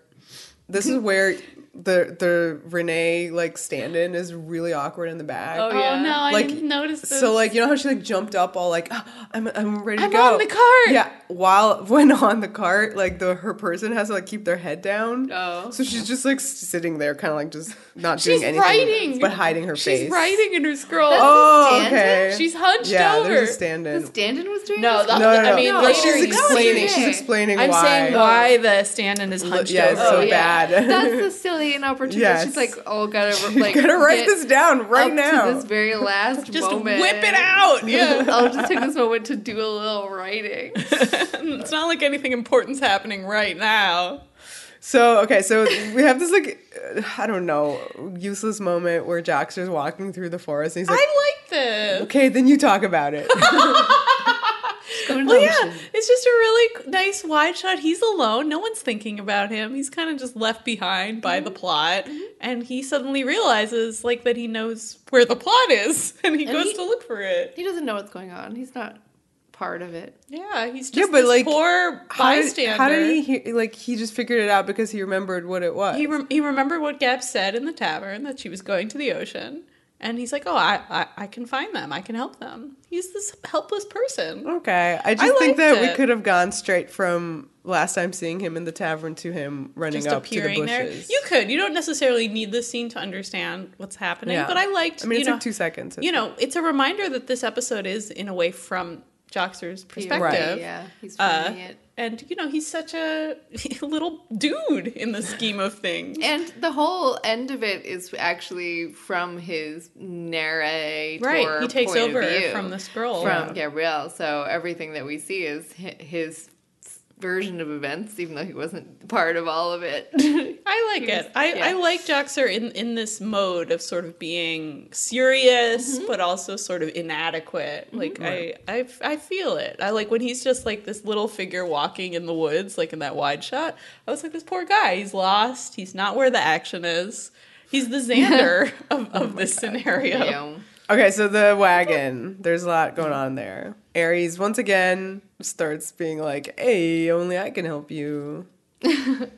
What you get? That's like the second time, and I want to ask you why in your head Ares is like, the Fonz. He's the Fonz. He is a little bit like the Fonz. Like, what's happening? I get Fonz vibes from him. Hey, because he's always like, I'm so cool, look at me. Okay. And he isn't And he really. isn't. Yeah, and he isn't really. Yeah. Okay. Well, the Fonz is cool. The Fonz Hey. is cool. Yeah. He jumped that shark. Not many people can do that. Oh, man. I love that yeah. that Xena's just immediately like, why are you asking me for something you're never going to get? Get off. And he's just like, okay. Yeah. End of scene. Maybe she should not have been so harsh with him right this Yeah, that might have helped. But then again, it might not have made any difference at all. Okay, the wagon is clearing the forest, and I think this is my favorite shot of this whole episode. This is spectacular. This is incredible. This is just an amazing kind of like zoom in on Hades alone standing on the cliffside, and like his beautiful velvet robe dress that he wears. Yes. Is just billowing. It looked, I don't know, I feel like something straight out of some kind of, Hong Kong cinema or something, like some kind of Crouching Tiger Fabrics. business. Just beautiful, like, fabric blowing in the wind. And stands beautiful out. location. Beautiful location. Just one person, very wide Anything shot. on location in this show, man. I mean, it Part of helps. is that Hades is such a flop that it's fun to see him like actually looking cool for a change. I mean, despite, like, I love Athena, but, like, Hades has the best costume out of all of these dudes so far. Like, and out of all the gods. Yeah, that is Athena's one downside. is her costume. Like, nobody else would have looked that cool standing there. Yeah. Like, he just looked amazing. So they're coming, and he's supposed to, like, fire at the wagon to lead them towards the other gods. It's all part of the gods' plan. Yeah, they're right? like strategy of attack. Exactly. So he's, like, shooting his little green bolts, trying to, like, maneuver them. This is where Gabs loses her scroll in one of these. Like, oh no. Oh no, the last That's what scroll. I get for writing the scroll while on this wagon chase. So once it flies off, then you get a cut immediately back to Old Man Johnster. Is it like he found it or somebody else Well, he found bought it? it in the No. But I mean, like, once it falls out. Oh, I don't know where somebody found it later. Somebody found it Yeah, later. I think It so. just got tossed around. I think. For 25 years. Yeah. So then he has to finish the story, and there's an amazing, just like dramatic zoom. Yeah. And he's God. like, because I was there. Dun, dun, dun. So now we're kind of in his retelling. Yeah, so and not he's in the Gabriel's. bushes, like, watching this whole thing go down. Yes. Everyone's on the cliffside now. There's, like, a gazillion silver bitches being annoying. Gabs kills 2 of them. Oh, yeah, like throws her side. Yeah. Tosses Yeah. them sides right in their silver chests. Womp, womp. Xena takes out a whole, like, troop of them with the chakram. I like the detail that the horses are kind of freaked out. I love Yeah. whenever a fight sequence with horses doesn't forget about the horses as Yeah. members of it. And so then we get the flaming sword. Yeah. Athena sets the cart on fire, and like Gabs immediately is like, "Oh no, fire!" falls over. So this is super weird because it's not immediate. She's in the bed. You see Yeah. her like looking through the fire. The like, horses with first Xena, leave. like Right, the horses GTFO, which is Yeah. good. The horses survive. Yeah. And like the fire is going, and you Yeah. see Gabs being like just regular behind the fire, and Yeah. then like Xena's like Gabrielle, like twice, and like Right. Gabrielle, like then there's another cut back to her, and she just kind of like falls over backwards slowly, Right. and Well, it's like we- what just happened? We to forgot to her? mention that, like, when sort of knowing, like, what the episode's about, like, when they first see Hades there as they're clearing the forest, Xena goes, Gabrielle, we're on. Yeah. So that means Yeah, take the she says poison that. now. Oh, I didn't Yeah. even register that she says, "Gabrielle, we're on." Yeah. But she doesn't take it. She takes it like when they're on fire. Oh, okay. Sure. Yeah. Yeah. Whatever. I don't know. Because, what like, there's the first shot of her just, like, looking through the fire, like, Yeah. totally fine. Like, I'm in the back. Oh, no, there's a fire. And then, like, And in then she this falls over. sequence, you then just see her kind of, like, flop backwards. But, like, when you see it again later, like... Xena screams Gabrielle as if like, "Gabrielle, fire!" But really she's screaming, "Gabrielle!" Oh, take it. Take Take your it potion. out. Yeah. Okay, cool. Yeah, all right. Yeah. So, yeah, she flops, and then, like, Xena goes try to pick her up. Okay. Yeah, So, yeah, Xena's reaction is really emotional and upsetting. She's quite Right. great. She's really really just really dramaing she's all selling across it. the land. she's trying to get that Tony or that Emmy, When she that screams Oscar. we're on, she's like, I am going for my EGOT. I'm going to get it all at once. Yes. So the 3 gods take out their weapons, and Athena's like, "It ends now." Dun dun dun. So they like send their weapons flying at them. Like, and they all hit the cart at once. Yeah, right? because like a super god explosion. with, Right. like, Of all- course. And the cart just goes like Over. flying over the cliff. Yeah, it explodes and goes flying over. And Jack's just like, "Holy shit!" And there's That like was- really dramatic yeah. music. There's this cool like low angle shot of the gods They are standing always, there. yeah, that look powerful on that cliff Yeah, from Yeah. that it looked angle. cool. Yeah, You can't beat them gods. yeah. And then they witness like the greatest performance ever. Oh yeah. So we have like Xena Gabs on the sand. They're like splayed out. Pretty Gabs awesome. is they're both face down. Yeah. On the sand. Ugh, gross. I know, They face have to down. do that. Ugh, Ooh. they have to do that like as real people. Like It's in just the- sand. I hate. Shh, I'm not gonna quote Star Wars. But you don't have to. Of course. I do not prefer sand. Because why? Because it Of gets course, and it gets everywhere. everywhere. And they have to put their face in it. Ugh. I'm putting in a coin for Star Wars prequels. Okay. Anyway, so this is a good time that we are about to have. Yup. So Xena wakes up. Yeah. Is this the beach where Callisto went into the pit? It's the beach for everything. It's the, excuse me, it's the She beach where Xena and Ulysses did their little love dance fight. So many dark and painful memories. Yeah. Callisto in the pit wasn't quite on Yeah, the it wasn't beach. on a beach. It was that like quarry. Yeah. Oh, I remembered like dark sand that looked like It's dark this. sand, but Yeah, they're but not it's on just a like wet beach. sand. Yeah. I see. Or like lava sand. I don't know. Anyway, this is the beach they use. Yeah, this is a beach they use for other Okay. stuff. Good old beach. Good Yeah. old beach. I love every second of this. Because, all right, so if you don't know it's fake, stuff, you know, it's very upsetting. It's very good. So, like, Xena wakes up and, like, she sees, like, flayed Gabs and then, like, turns and sees the on-fire carriage. And there's a lot of good drama camera, like, Yeah. going It's like through handheld, the, right? Mhm, Yeah. Handheld point of view camera. She'll know handheld makes things jittery, makes things very dramatic. Yeah. It's used just enough to not be annoying. I think handheld can be very annoying. Yeah, like in Born Identity 2. Right. This does not go full green grass. Sorry, all It's green just grass. a little bit. Carl Urban is in that one. You get Yes. Sorry. you get the urgency of the feeling because it's her point of view.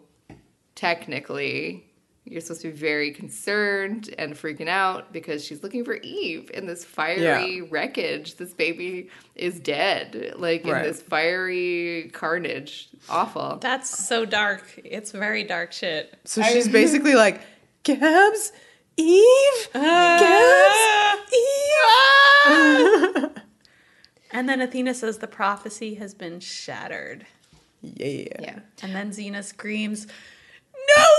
I like that. No, it's a good one. That's It's a just good not one. nearly. I can't do it justice. Sorry. It's good. It's high. It's pitched. It's good. Yeah. I mean, the last time we saw her do that was for Solon, and that That's was real. true. Yeah. And this was an then she- performance. Yeah, then she has to go over to Gabs and pretend Gabrielle is dead, which I felt was like the moment where like it was like maybe less convincing. Yeah. But like it's Interesting. okay because it's fake. I thought the sobbing was good. She I has did- these like, like little I thought she blubbers. overacted, you She's guys. sort of like, you know, like those. Like it was a lot. That's the thing. And I think that like it in reality, like it was a little, yeah, I don't know. Because obviously we've seen her react to Gabs before. Well, different times and different circumstances have been different. The first one was very, like, a lot of big acting. So it's not like this, but, like, I feel like that was the moment where it was like, I'm doing a thing. Because she knows she's not dead. But Yeah. it was also, on the flip side, it could also just be like, I did like that it was just like, you have the no scream for Eve, which was really good. And then this Gabs one was more like of like a guttural, just like, bleh. I don't remember what she said. I Which also makes a sad cry face. I liked it. I definitely bought it the first time. The first time I thought it was genuine sadness. How- I thought she However- would have reacted differently if this was real. Well, it was, I mean, the fact that both her daughter and her Yeah. lover die in the same moment Yeah. in like a weird cart accident is like, it's very shocking and sad. That, like, yeah, it's kind of like, what is the appropriate emotional reaction to that, you know? I almost just quoted that Zoolander thing where like freak gasoline fight accident. Yeah, it's awful. It's awful. I love when so there's so many good shots of the gods looking powerful, looking down at her. Wait, can I just interrupt it before you get into the...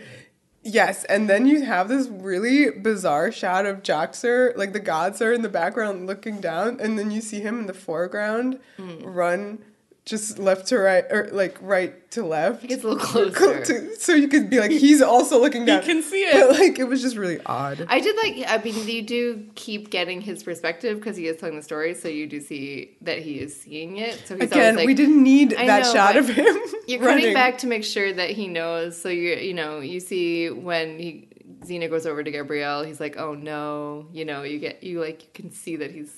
Yeah, you could, cut to him like looking over the edge as well. You didn't have to show him running. Get closer. Yeah. Anyway. My fave is when he's like, "Oh gods," and I'm like, "Yes, Yeah, they're right Joxer, there. they did it. Yeah. That's right." I like this part now. Like Xena ostensibly has lost everything and looks up at the gods and screams, "Each to his own, you to yours, and me to mine." That's good screaming. That was really good. And also, yeah, it's like you're right. The staging was amazing. How Yeah. they are above, they're gods. It was really good. And when she does her sword, like at them, it was kind of like, from the the shot that never exists in the show from the credits, where she's like, to Poseidon. Oh, yeah, right. Okay. Yeah, it's so cool to just see Xena standing against the gods in this sort of feudal gesture. This to me was very Greek tragedy, even the line itself, like, you to yours and me to mine. Like, this just sort of, this is my death scene, and I'm gonna milk it for all it's worth. Now it starts to lose me, because I get confused about the plan. She goes to stab herself in the stomach. That makes Ares appear. Why? That's a good point. Because she's supposed to just drink the stuff. Known this, yeah. But what was she gonna do with the stabby?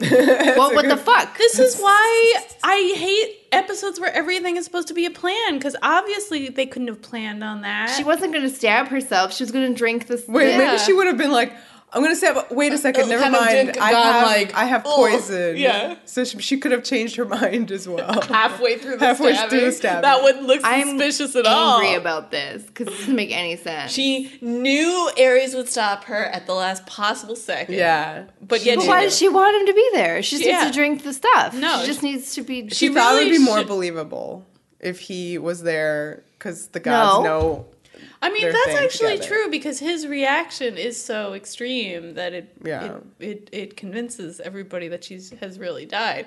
But at the same time, it's one of those things where I'm like, how could she know? How could she know? No, she can't have known that.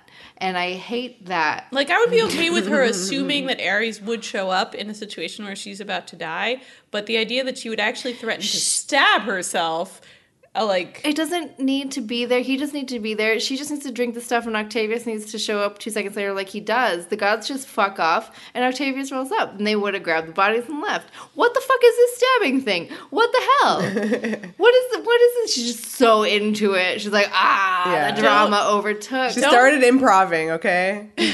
Yeah, I mean, when the drama takes hold, you can't stop. However, it's good. It's good. And I love everything from here on out with Ares is gold.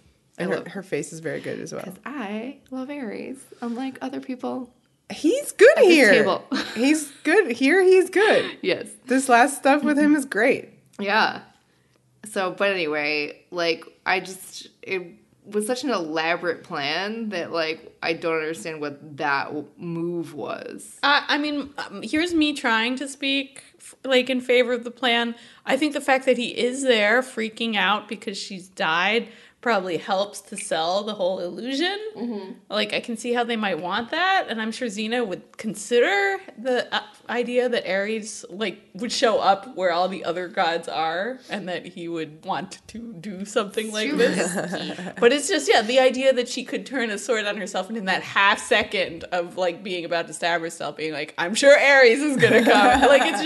It's one of those things where you're like, no, nobody would make a plan that hinges on this. Yeah.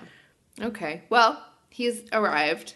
He throws her sword away, and so she's like, okay, I gotta get this vial of poison now. Good thing I have the vial of poison I need to drink now. And he's like, no, Xena, don't. And she's like, you can't stop me this time. She, lays her hand kind of on his chest hair and purrs his name.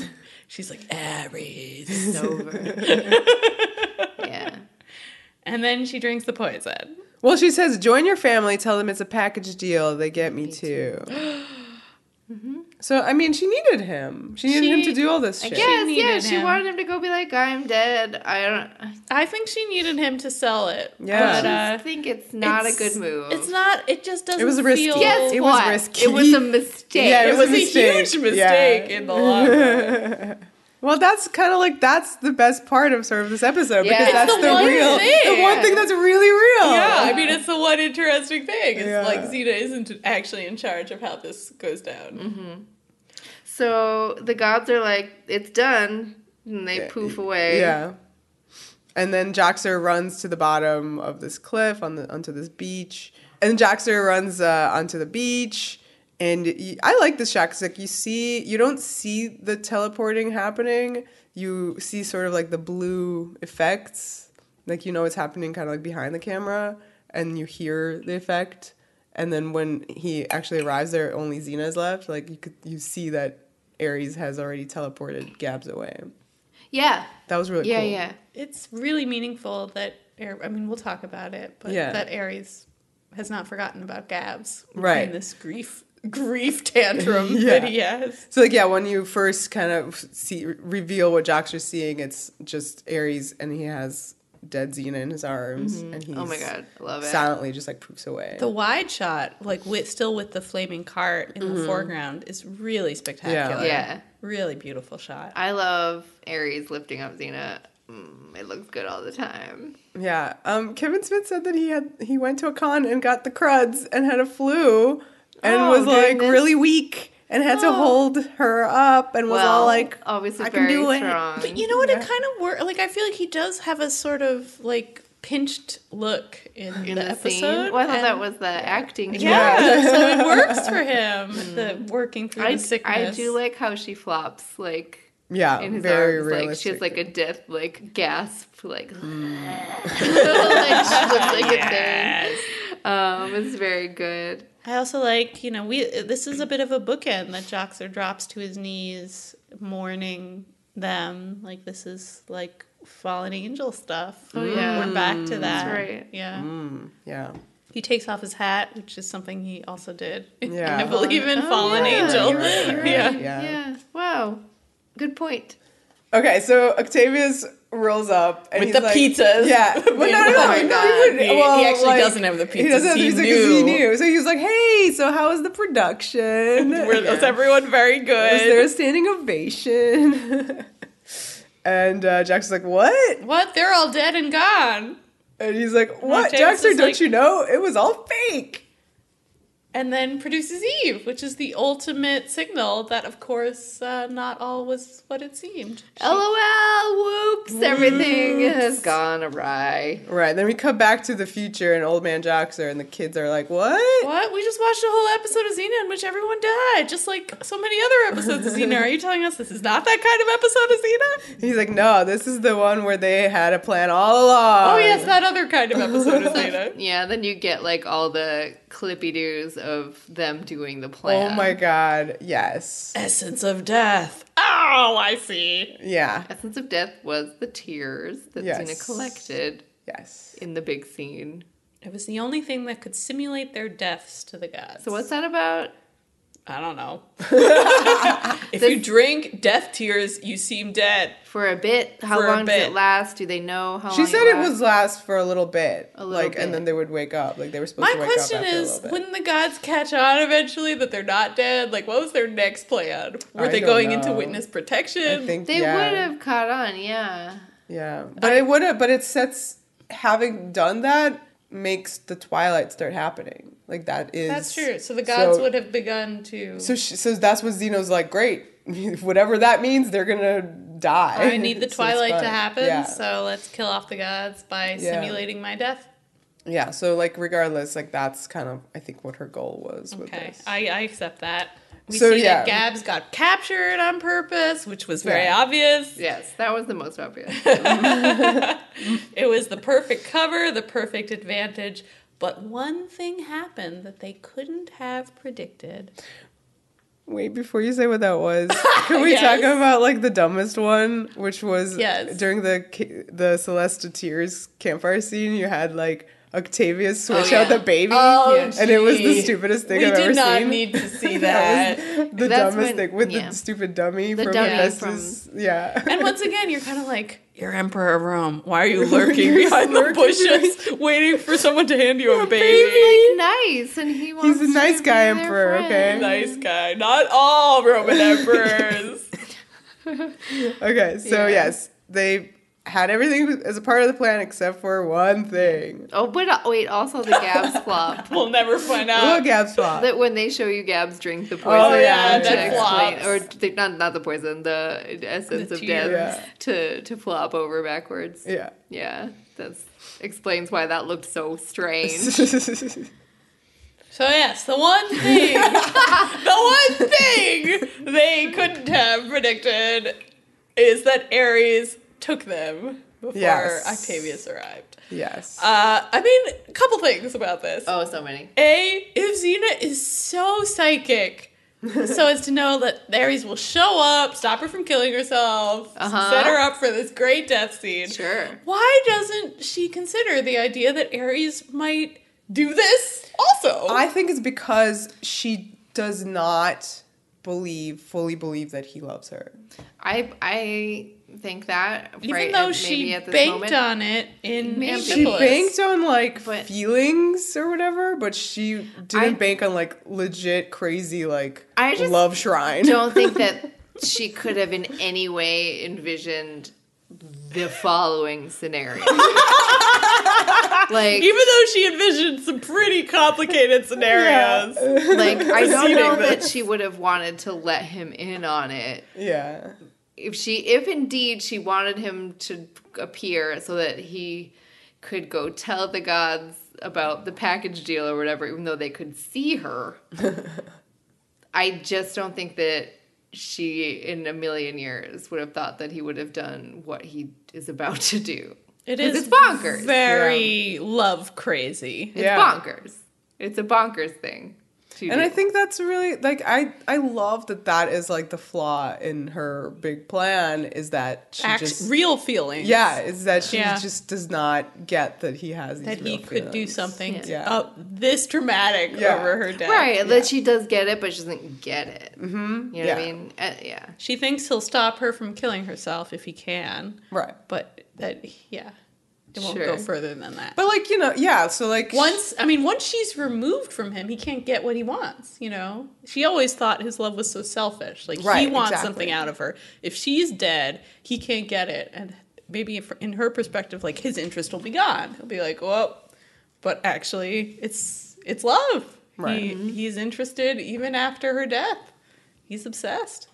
This is getting to a kind of Romeo and Juliet place here, where you have the lovers, where one has taken a potion that renders them seemingly dead, and the other freaks out inconveniently. Inconvenient freaking out. Inconvenient freak out over taking a death potion. So let's say what happens. So you have the sparks that already happened. We know, like, when you see Doctor. He removed Gabs So somewhere. Gabs is gone. You don't see her on the sand anymore. He picks up Xena. It looks great. Because every time he picks her up, it looks great. They poof away somewhere.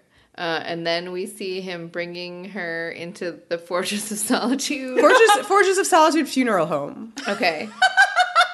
So the fact that, like, this is his idea, I mean, I guess works out for illogical reasons that I don't need to understand.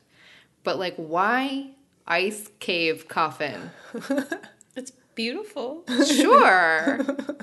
Why? He felt like it. No one else is clearly going to get up there, so it's really just for him. And, like, what he wants. Putting them in ice is... not creepy at all. It was very Sleeping Beauty. Yeah. Does she have an ice? Yeah. No. And he does. No, I'm just not making made of that ice. up. No, but like it is Sleeping Beauty because like he does kiss her, but she does not wake up. That's true. Right. But this scene is great, so let's talk about it. I love how it looks. I love that there's ice. I love how, like, Xena looks. Is it She a looks reference great. to Bittersweet? Remember how Xena goes up there to mourn and he comes up there to talk to her? The snow? Yeah, they're like on the top of a Sure, mountain in the yeah. snow. Okay. Sure. Maybe for Snow. him that was their special place because they had that one conversation that one time. He's like, she loves They're a cold, always- icy place. Especially when she's really sad. I mean, there's a lot of great, and then also thinking of the beginning of season 6, like, I guess they're just associated with ice for some reason. Like, Fire Yeah, a well, lot of and good ice. dramatic ice. Well, they were stuff. crucified in a bunch of snow. Yeah. So. Okay. No, I meant Xena and Ares. Oh. Yeah. Yeah. Well, because of this romantic business here. Yeah. Anyway, he puts them in an ice coffin. Yeah. These In a two like cave. little ice coffins are ready for them. His speech here is really wonderful. Yeah. It's great. He's also a big giant dope, but let's do the speech. That goes without saying. That does go without saying. Okay, so the speech. He says to Xena, "You're with her now." Mm-hmm. That's the beginning of the speech. Amazing. Yeah. Number 1. Yeah, beginning on the right foot. Oh, he fixes her hair, which is a delightful touch. Then he says, "I handled you all wrong. I know that. She knew what you needed. This is insane. I love this. Unconditional and unselfish love. What a great... I mean, He gets it finally. But also just the positing of, like, here's this Romeo and Juliet, like you're saying, scenario of, like, him declaring all this love stuff and being like... But also being like... You're with your woman now, and she understood you, and I get that now. I failed. I was not the person you wanted to spend your death with. Yeah. Yeah. Yeah, it's a very interesting, you're right, reworking of that very romantic scenario. He says, unconditional and unselfish love, and I couldn't give that to you. But now, maybe, he's finally figured that out. Yeah. It's a big breakthrough for him. But I appreciated you in ways she never could. Okay, this is where he's a big giant dope, but go ahead. Your rage, your violence, your beauty. Okay, man. But it must mean something different to him than it would mean to Gabs. I guess. I mean, I feel like Gabs likes her when she does murders. What? But also disapproves, sort of, depending on the situation. I understand. I mean, the beauty thing, that's just silly. You know, but beautiful and terrible. Yeah. This is beautiful and wonderful. I think that obviously, you know, he is the god of war. Rage and violence, like, to him as an attractive element of Xena is different than it would be to Gabrielle, but I don't think that it's not something that doesn't, like, it scares Gabrielle. It's also an attractive element, too, as well. Mm-hmm. She's attracted in spite of herself. Like, all those three things are not separate from like, this is setting up a binary in the attraction that Ares has versus the attraction that Gabrielle has and the roles that they play that I think is a little bit, it's a binary of like, that is boring. And it goes both ways, right? Yeah. Because Gabrielle herself has said to Ares in Amphipolis Under Siege, like, you like new Xena. Admit that you actually like a Xena who does the right thing. Right. Like, so, like you say, like, however, this binary is very, like, misconstrued. However, I understand in this moment where a speech like this is coming from. When you sacrificed yourself for others, you were hers. Uh-huh. When you kicked ass, you were mine. Sure. I mean, he's talking to himself. He's talking to her, but he's talking to himself. It's great. It's good. He's so good in this scene. It's delightful, and it's interesting to hear his take on things. Mm-hmm. Yeah, I don't think you should take this as the truth. No. But this is how he can explain the situation to himself. There were two Xenas. He loved one. Gabrielle loved the other. Mm-hmm. Yeah. And he does, you know, the Sleeping Beauty kisses her on the lips, does not wake up, and says, I love you, Xena. And I think I read that was, you know, very important for them to get across in this episode, that Ares does genuinely love Xena. And I think that comes across. Yeah, that definitely comes across. However, and then again, he is just, like, what is happening? Like, in that 2-second moment, he's like, I know, I will take them to this ice cave coffin place. I don't give a shit about anything else. I don't give a shit that Xena has a family. I don't give a shit that Gabrielle has a family. I'm just going to create this shrine to them that's my personal ice cave and not tell anyone. It's still pretty selfish. For someone who is just like unconditional, unselfish love, he's like, wait. I'm not going to tell her mom. I'm not going to tell Joxer. I'm not going to tell Gabrielle. Like, Gabrielle, like, has her parents, her sister. Like, nobody knows what happened to them because he put them in this ice cave. Mm-hmm. What the heck? Well, they got to make a plot happen. And this is a good way to make it happen because at least this is very emotionally real. Yeah. Like, I like that there was this perfectly constructed, almost ludicrously perfectly constructed plan. And the wrench in it is actual feeling, messy feeling, which, you know, can't be predicted. And, it makes me happy that things don't actually work out as Xena had envisioned them here. He makes a sword, chakram, flowers, shrine. Yep. Very pretty. Gabs doesn't really get anything. That's true. I wish he'd put the Sai, like, in She there. threw them at the... Yeah, she fucking lost them. He could get some more. God. And then he goes out and seals up the cave. Yep. And then the last shot is like this pan up from the little shrine to them in their coffins. Their little feet. Yeah. And you're like, how are they going to get out of this one? Yep, they frozen. They are frozen. So I don't really understand a lot of the logic. They drank the death tears, and now they're frozen in a cave. So that will keep them nice and on ice. On ice. And not dead, really. And the episode's over, and we'll talk about the rest next week. Woo! Woo! You guys like this one? I do. Yeah. It's very effective Yeah. at what it sets out to do. I mean, I like the next ones way more. Yeah. Because they're real. This is a bit of it's a necessary evil. Like, Yeah. we need a plan that then can That's be a different disrupted. You know, I think if the plan had been entirely successful, you would roll your eyes because this whole episode then would be a cheat. But the fact that at the very end, the plan fails in a way that no one really could have anticipated makes it interesting. Yeah. Yeah.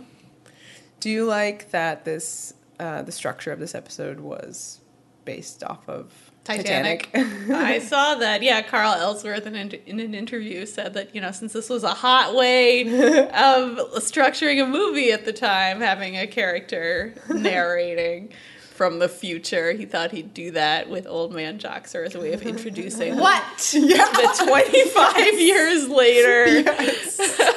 So he ripped up Titanic. It's been 84 years. What? That's the fact? That Yeah. was the one movie he could come up with that That's a had fact. this structure. The framing story up from the future. Okay. Amazing. All right. You know, it's an episode that's tricky because it's mostly, when you look at it in the context of, like, this arc, it's set up. It's setting, you know, you need to take that leap into the future to grow up Eve. What? A leap into the future? Oh, I mean, it's pretty Yes, clear yes, that's yes. where it's going. Yes.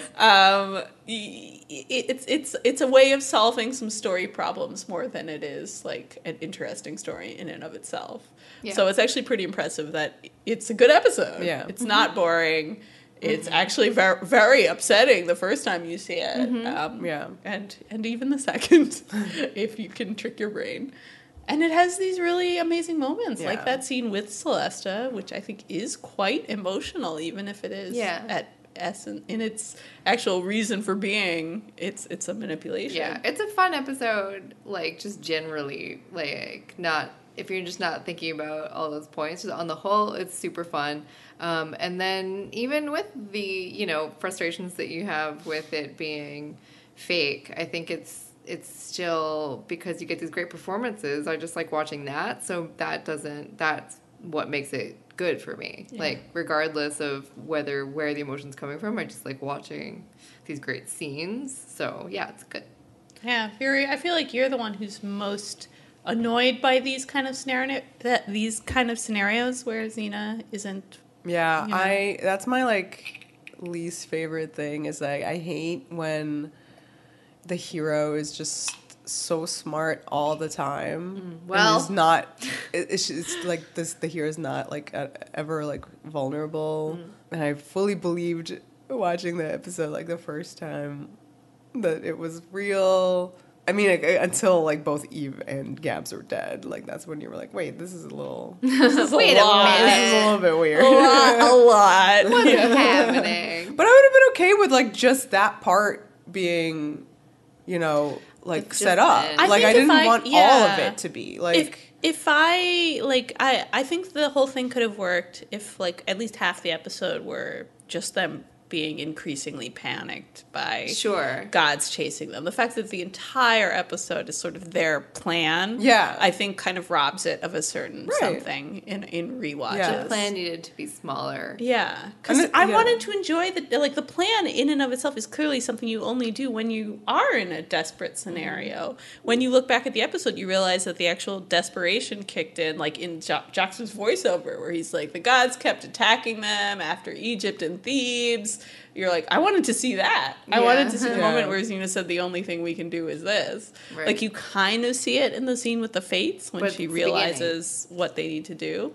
But yeah, it's the beginning. You're not really allowed to experience, like, the authentic emotions. Right. And, like, for me, that's always the frustrating thing, is you're being deceived by the episode. And in this case, you're being deceived by the episode for, like, 40 minutes, which is a long time. Yeah. So, Sure. yeah. I think that's why, for me, Amphipolis Under Siege is a little more palatable, because it deceives you too, but it's only for, like, 15 minutes. Yeah, you know? I think that's as much as I can handle, because, like, otherwise the person is too perfect, and there's just no. It's just so much better when they're not, when they're more, you know, human. And yeah, at least we had that really great flaw in her plan. Yeah, and that, of course, leads to the rest of this story. Yeah. This is only Act 1 of a much longer arc. Right. So, you know, there are going to be plenty of imperfections for Yes. Xena very soon. So good. All right. All right, that wraps it up. Follow us on the Stuff and Things. XenaWarriorPodcast.com. Please go there and find links to everything, such as Apple Podcast, where you can subscribe, rate, and leave reviews. And if you do that, it helps people find the podcast. And also, we love reading your comments there. And we are on Twitter at XenaWarriorPod, where you can find more commentary. And Facebook, Tumblr, and Instagram, Xena Warrior Podcast. Patreon, we're on that. And as we said at the beginning, stuff's going to start happening, rolling out stuff. It's all good. So you can find us there at patreon.com/Xena Warrior Podcast. The power. The passion. The podcast.